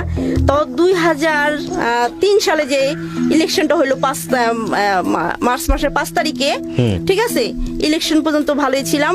তো ও অনেক খারাপ কাজ করছে, বড়ার সাথে বাড়ি তো খুবই নোংরা কাজ করতো, আমার রাতের ঘুম হারাম হয়ে যেত গা। ও এমন কাজ করতো, গাড়ি যে পাচার হয়, সিএনজি, তারপরে মাইকো, এগুলো যে পাচার হয়, এগুলো আমি কখনো দেখি নাই। ওই এই লিডারদের সাথে চলতো, একটা মেয়ে মানুষ লগে নিয়ে নেশা খাওয়ায় ড্রাইভারকে, পরে এই কাজ করতো, যা আমি এই নিয়ে 3-4 বার ওর কাছ থেকে দূরে মানে ঢাকা এসে পড়ছে রাগ করিয়া। আমি ফ্যামিলি কারোর সাথে এই করিনি, এই ব্যাপারটা বিষয়টা আলাপ করিনি, দেখি ঠিক হয় কিনা। এক পর্যায়ে একটু ঠিক হয়, রাজনীতি, এরপরে ইলেকশন আসে, একটা নিজের আমার স্বর্ণের চেন থাকে, চেন বিক্রি করে দিয়া আমি আমার ভাই গিয়া দোকানপাট দিয়ে দেয়, চার দোকান দেয়, নাস্তা পানির দোকান দেয়, যাক ছোটখাটো একটা হোটেল দেয়। তো উনি এক সাইডে একটা জায়গা দেয়, রাজনীতি মানে ক্লাব বসানোর পরে উনি করে আমলিকে সাপোর্ট, আর ওই এলাকার পাশ করে বিএনপির লোক, ঠিক আছে, বিএনপি ওই বছর পাশ করে ভাঙচুর হয় যে সারা বাংলাদেশে। তখন উনার নামে একটা কেস হয়ে যায় কি আমাদের দোকানে, আমি দোকান থেকে একটা কাপও আনতে পারিনি, উনি তো পালায়, যে গাঞ্জা পাওয়া গেছে, ফেন্সি পাওয়া গেছে 100 বোতল, এইসব পাওয়া গেছে, তারপর উনি পালায়। তো আল্লাহ কি এর ভিতরে আমি প্রেগনেন্ট হয়ে যাই, ওই মাসে আমি প্রেগনেন্ট হয়ে যাওয়ার পরে তো উনি পালায় পর আমার মেজো বাসার ওই চিটাংতে ফোন দেয় যে তুই চিটাং এসে পর, নাহলে তোর অবস্থা টাইট হয়ে যাবো। তো উনি যেদিনকে চিটাং যাবে সেদিন আমি ওনার বলি যে তুমি আমার পানি দাও, পানি দিচ্ছি। তখন আমি বললাম যে আজকে আমার তো বেশি খারাপ লাগতেছে, ভালো লাগতেছে না, আমি মনে হয় প্রেগনেন্ট। তখন বলে যে তোমার প্রত্যেক মাসেরই চলে গেল। তো এর ভিতরে চিটাং গিয়া আমি অসুস্থ হয়ে যাই, পরে চিঠি পাঠাইলে পরে আমি চিঠি পাঠাইলে পরে আমি খুবই অসুস্থ, পরে আমার শ্বশুরে আমার কাছে চিঠি লেখে, যে আপনার বউ ঢাকা পাঠান, যেহেতু রান্না বাড়া করতে পারে না, বিছনা থেকে উঠতে পারে না, ঢাকা পাঠান। এই যে ঢাকা আসি, প্রেগনেন্ট অবস্থায় ঢাকা আসি, এই যে শেষ আশা আমার। এরপর আপনি আরেকটা বিয়ে করেছেন, ওই বিয়েটা কেন করলেন? এই বিয়েটা কেন করলাম, আমার ভাইটাকে বিয়ে করাইলাম, ঠিক আছে, আমার ভাই আমার পরেরটা যেটা বিয়ে করাইলাম, তখন এই সংসারে মনে হয় যে আমি একটা বেশি বাড়তে গেছি, ঠিক আছে। বোট আনার পরে আমার সাথে মার সাথে তো আমার এমনি আন্ডারস্ট্যান্ডিং কম, ঠিক আছে। ভাই বোট আসার পরে কেমন যেন আমার মনে হইতেছে যে আমি ওই ঘরে একটা বান্দি, আর আশেপাশের লোকজন বাঁকা চোখে তাকায়। তখন আর এই যে আমার বাচ্চাটা হওয়ার পর থেকেই আমার প্রথম হাজবেন্ড আমার প্রতি আকর্ষণ থাকে। আমাদের তো এক সময় থাকে, ঠিক আছে, মানে এটা প্রথম হাজবেন্ডের সাথে তারপর আপনার যোগাযোগ থাকে, সেকেন্ড হাজবেন্ডের সাথে ডিভোর্স হওয়ার পরেও যোগাযোগ থাকে। আমাদের বাসায় যায়, আমার ভাইয়ের সাথে একসাথে চলে, বাসায় যায়, আমার ভাইরে বলে যে মিরুষেন, আমার ছোট ভাই নাম তো মিরুষেন, একটা কাজ করো, আমাদের আবার মিলেই দাও। তখন আমার ভাই বলে যে না, এটা সম্ভব না। তারপরে যাই হোক, কিন্তু তারপরে আমার ফুফাতো বাইরে, কিন্তু আপনার সঙ্গে তো যোগাযোগ থাকে, তেমন থাকে না, ঠিক আছে। আজকে চিঠি পাঠায়, কালকে এটা পাঠায়, কালকে ওটা পাঠায়। পরে আমার যে ফুফাতো ভাইয়ের সাথে ওনার খুব ক্লোজ থাকে। আমার ফুফাতো বাইরে ধরে বলে যে আপনারা একটা কাজ করেন, হাওয়ারে আমার কাছে আবর দেন। তখন ভাইয়া বলে যে কি করছ, তোর তো একটা কিছু করতে হইব। তখন আমি ভাবলাম যে আসলে তো কিছু একটা করতে হইব। তখন আমি এক পর্যায়ে ওর সাথে ভাইয়ার বলি যে না আমার পক্ষে সম্ভব না, ওর ব্যবহার আচার খুবই খারাপ, ও আমার সাথে খুব খারাপ কাজ করছে। তখন বললো যে আমি তোকে দুজনের মুখ থেকে কথা শুনবো। তখন আমার দূরে এক জায়গায় ডাইকা নিয়ে ভাইয়া বললো, তারপরে আমাদের আস্তে আস্তে রিলেশন। পরে ভাই বোটা আসার পর থেকে আমি নিজেই ডিসিশন নেই যে না আমার কিছু একটা করতে হইব। তখন বাস তারপরে আমি করি, আমরা দুইজন আবারও বিয়ে করি। ঠিক আছে, এটা হলো 2007 সালে। প্রথম হাজবেন্ডকে আপনি আবারও বিয়ে করেন? হ্যাঁ, বিয়ে আচ্ছা, করি। তখন ওনার ঘরে স্ত্রী ছিল? হ্যাঁ, স্ত্রী ছিল। স্ত্রী থাকা আমি এগুলো অবস্থায়? চাই না, মেনে নিছি। মানে স্ত্রী বাচ্চা থাকা অবস্থায় আপনি বিয়ে করলেন? হ্যাঁ হ্যাঁ, ওকে। ঠিক আছে, আমি এগুলো যাই নাই, মেনে নিছি যে বাট প্রথম ওই স্ত্রীর পারমিশন ছিল? ফার্স্ট ওয়াইফের পারমিশন ছিল? যে ওয়াইফের থাকা অবস্থায় বিয়ে করলেন ওই সে? ফাঁকে 2-3টা বিয়ে করে ফেলছি। ওই ফাঁকে 2-3টা, এটা জানার পর আপনি বিয়ে করছেন? হ্যাঁ, 2টা, মানে এই যে সেকেন্ড দ্বিতীয় বিয়েটা আমার থেকে যে প্রথম দ্বিতীয় বিয়েটা করছে ওটা আগে চলে গেছে গা, ওটা খুবই ছিল, পরে আবার বিয়ে করছে। 2007 সালে যেমন বিয়ে করলাম, হ্যাঁ। 2007 সালে বিয়ে করে বাস দুজনে সুন্দর করে আবার নতুন জীবন শুরু করলাম। আমাদের সংসারে কোনো গ্যাঞ্জাম ছিল না, কোনো গ্যাঞ্জাম ছিল না। ঠিক মনে হয়েছে আমাকে পিছে যত টাকা কষ্ট দিছে সেই কষ্ট আমার দূর করে দিছে। আমাকে বললো নিয়ে, বাসা নিয়ে বললো যে হাওয়া, আমি যা করছি আর আমি কোথায় কি করি সেটা তুমি দেখবা না, তুমি দেখবা আমি তোমাকে কিভাবে ভালো রাখি। আচ্ছা, এখন আপনারা কি একই সাথে মিলেমিশে সংসার করতেছেন নাকি না, ঝামেলা না, আছে? আমার সাথে এখন সংসারটা নাই, আমরা দুজন আলাদা হয়ে গেছি। আমাদের divorce হয়নি, হয় নাই, কিন্তু কিন্তু আমরা দুজন পৃথক হয়ে গেছি। ঠিক আছে, কতদিন যাবত পৃথক আছেন? 2009 সাল থেকে। 2009 সাল থেকে পৃথক? হ্যাঁ, 10 সাল থেকে। 8 বছর যাবত পৃথক আছেন? হ্যাঁ, 8 তাহলে আর বছর এই পৃথক থাকা অবস্থায় কি নতুন করে কারোর সাথে আপনার সংসার হয়নি? না, না, না, না। ওর জীবনে? ওর জীবনে ওই বউ নিয়ে আছে, ওর জীবনে কেউ আসে নাই। তো কতদিন সংসার করলেন এই লোকের সঙ্গে? তাহলে একসাথে থাকলেন কতদিন? 4 বছর 4 সাথে বছর। আসছি, আচ্ছা। 3 বছর 3.5 বছর যাই হোক। ঠিক আছে, কিন্তু আলাদা হলেন কেন? মূল কারণটা বলেন। এই যে মূল কারণটা বলতেছি, ভালোই চলতেছি। আমার আম্মা করলো কি, আমার একটা সমিতি আছে, সমবায় সমিতি একটা আছে, তো ওইখান থেকে আমার আম্মার টাকার দরকার। তখন করলো কি, আমার নামের উপর টাকা উঠাইলো, 64,000 টাকা উঠাইলো। তখন আমি বললাম যে, তখন আমার হাজবেন্ড বললো কি যে হাওয়া, সাধারণ চাকরির টাকা তো হয় না, তোমার যখন এমন সুযোগ সুবিধা আছে তাহলে তুমিও সেলাই কাজ করো, টুকটাক করো। ঠিক আছে, এর মধ্যে আমি সেলাই কাজ শিখে বলাইছি, করো। তারপর ছেলেটা আমাদের কাছে থাকুক, আমরা এই টাকাটা চাকরিও করি, বিজনেসও করি। এইটা আমার মা মেনে নিল না। কি করলো, আমার এখান থেকে টাকা নিয়ে এলো 40,000, আর আমার ছেলেটারও দেয় না, আমার ছেলেটারে দিয়ে হাতাই নেয়। মানে আমি একটা জিনিস যেটা বুঝতে পারছি, টাকা নিয়ে একটা ঝামেলা তৈরি হয়েছে। ঝামেলা তৈরি হওয়ার পর থেকে আপনাদের মধ্যে ডিস্টেন্সটা তৈরি হয়েছে, দূরত্ব তৈরি হয়েছে, এবং সেটা এখন পর্যন্ত আর না, হচ্ছে এখন না। আমাদের এই হয় নাই। আচ্ছা, আপনার এই যে এই জীবনে আসলে প্রথম ভুলের জায়গাটা হলো যে আপনি আপনার হাজবেন্ডকে কতটা ভালোবাসেন এইটা প্রমাণ করতে গিয়ে আপনি ওনার সাথে ডিভোর্স পেপারে সাইন করেছেন। আপনি যদি নাই থাকেন ওর জীবনে, তাহলে ভালোবাসা প্রুফ করার সুযোগটা কোথায়? আপনি এই যে ডিভোর্স পেপারে সাইন করলেন, ডিভোর্স পেপারে সাইন করাটা মানে কি তোমার জীবনে আমি থাকবো না? তারপরে কিন্তু ওর সঙ্গে আপনি থেকেছেন, বিভিন্নভাবে থেকেছেন, এবং সেই থাকাটা এমন হলো যে দ্বিতীয় হাজবেন্ডকে ডিভোর্স দিয়ে আবার ওর জীবনে ফিরে আসা। হ্যাঁ, এটাই হচ্ছে আপনার জীবনের সবচেয়ে বড় ভুল। প্রথম পর্যায়ের বড় ভুল আপনি যেটা করলেন সেটা ঠিক আছে, আমি বুঝি ইমোশনালি করে ফেলছেন, বয়স অনেক অল্প ছিল, আপনার পরিবারের ভুলই বেশি। কিন্তু পরের বার তো যে ভুলগুলো হলো সেগুলো তো আপনি নিজে থেকেই করলেন, কারণ ততদিনে তো আপনি অভিজ্ঞ হয়ে গেছেন। দ্বিতীয় সংসার করার পরও তো আপনি অভিজ্ঞ হয়ে গেছেন, এবং অভিজ্ঞতা থাকা অবস্থায় দ্বিতীয় যে ছেলেটা ছিল আপনার জীবনে, কুমিল্লার ছিল, আপনি বলছেন ভালো না, এই অভিজ্ঞতা থাকা অবস্থাতেই আপনি চাইলে নিজের পায়ে দাঁড়াতে পারতেন। আলাদা হয়ে বের হয়ে এসে অর্থ করে রোজগার করে আপনি নিজের পায়ে দাঁড়াতে পারতেন। তা না করে আপনি এত লম্বা একটা সময় একটা মানুষের সাথে সংসার করার পরেও, আপনি আগের সে হাজবেন্ড, তার এতগুলো বিয়ে থাকার পরেও আপনি তাকে বিয়ে করলেন, এবং বিয়ে করার পরে আপনি কিছুদিন সংসার করার পরে আবার ডিভোর্স হয়ে গেল। ডিভোর্স ঠিক না, ডিস্টেন্স তৈরি হয়ে গেল। তো এই যে বিষয়টা, আমি মনে করি এই পুরো জীবনের ঘটনাটাই আসলে একটা ইমোশনাল গেম, শুধুমাত্র আবেগই খেলা। এই আবেগের মধ্য দিয়ে জীবনের এতগুলো বছর। বিয়েটা হয়েছে কত সালে? একদম প্রথম বিয়ে 95-এর পরে আজকে হচ্ছে 2018 সাল, তার মানে 23 বছর। এই 23টা বছর চলে গেছে শুধু আবেগ দিয়ে। বাচ্চা কয়টা আপনার? একটাই। কোথায় থাকে এখন? তো বাচ্চার রানিং এ 15 চলতেছে। কোথায় থাকে? আমার কাছে আছে। আপনার কাছে থাকে? তো বাচ্চা কিছু বলে না আপনাকে? এই জীবন নিয়ে কোনো সমস্যা হয় না? বাচ্চা কোনো কোশ্চেন করে না? না, বাচ্চা তো জানি না তার বাবার নাম, মানে ও যে কুমিল্লার ছেলে, আমি এটা আজ পর্যন্ত জানি না। না। তো বাচ্চা জিজ্ঞেস করেন আমার বাবাকে? ও জানে যে ওর বাবা এই যে শাহজাহান, কারণ আমি আমার শ্বশুরবাড়িতে ওরে নিয়ে গেছি, পরে করছি। এটা তো আপনি আরেকটা ভুল করতেছেন। কেন আপনি এটা করছেন? ঠিক আছে, কারণ আমি চাই না, যেহেতু কুমিল্লার এই লোকটা আমার সাথে যেরকম ব্যবহার করছে, সেটা খারাপ থাকুক, কিন্তু তার পিতৃ পরিচয় জানার অধিকার তো তার আছে। আপনি সে লোকটা আপনার সঙ্গে খারাপ ব্যবহার করেছে সেটা ঠিক আছে, কিন্তু সে তো তার সন্তানের হক হকদার, তার ঔরসে দুনিয়াতে সন্তান এসছে। সুতরাং আপনি তার আপনার ছেলেকে বলতে পারতেন, আমাকে একটু শেষ করতে দেন প্লিজ, আপনার সন্তানকে বলতে পারতেন যে তোমার বাবা আমার সঙ্গে এইরকম খারাপ ব্যবহার করেছে যে কারণে জিনিসটা হয়ে গেছে, কিন্তু সে তোমার বাবা, এটা আপনি বলতে পারতেন। কিন্তু আপনি তাকে একটা ভুল পিতৃ পরিচয় দিয়েছেন এবং সেই শাহজাহানের সঙ্গে আপনি থাকতে পারেননি। তাহলে এই ছেলে যদি ভবিষ্যতে বড় হয়ে প্রশ্ন করে আপনাকে, সেই প্রশ্নের উত্তর দিবেন। এটা তো আপনার জন্য, এটা আপনি অপরাধ করেছেন, এটা ভুল না, এটা অপরাধ। আমার মনে হয় আপনার সন্তানকে বলা উচিত। কি করে আপনার সন্তান এখন, কি করে? আমার সন্তান এখন এতদিন লেখাপড়া করছে, তারপরে না এখন করে না, এখন লেখাপড়া করে না, এখন একটা কাজে ঢুকে গেছে। ও আপনাকে, এই যে আপনি যে অবস্থায় আছেন এখন আপনি কি করেন? আমি এখন টুকটাক টেলারিং করে চলি। টেলারিং করে চলেন। তো আপনাকে সাহায্য করে আপনার ছেলে, আপনার সঙ্গে ভালো ব্যবহার করে? হ্যাঁ, আমার ছেলেটার আমি সেটাই আমি করতে পারছি, আমার ছেলেটার আমি খুব ভালো করে তৈরি করছি। না, আলহামদুলিল্লাহ, তাহলে তো খুব ভালো ব্যবহার করুক। তাহলে আমার মনে হয় যে আপনি একটা সময় ওনাকে আসল ব্যাপারটা খুলে বলেন। আপনি আজকে রেডিওতে যেভাবে বললেন, ওকেও আপনার বলা উচিত, আরো বিস্তারিতভাবে বলা উচিত। তাহলে হয়তো আপনি যেহেতু আমার ছেলেটা মনে হয় একটু জানে, কিন্তু আমার সাথে এই করে না, এগুলা খারাপ ব্যবহার করে না, খারাপ ব্যবহার করে না কোনো সময় না। যাক, তাহলে খুবই ভালো।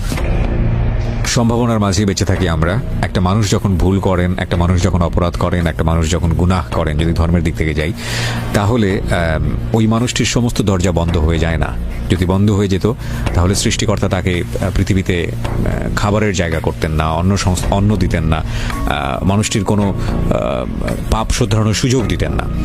সুতরাং সৃষ্টিকর্তা যদি এই সুযোগটি দিয়ে রাখেন, আমরা মানুষ হয়ে কেন সেটা বন্ধ করি? আমরা যেন আমাদের ভুলটা বুঝতে পারি। কারণ আমরা সবসময় বলি প্রতিটা জীবনই সম্ভাবনাময়, প্রতিটি মানুষই সম্ভাবনা।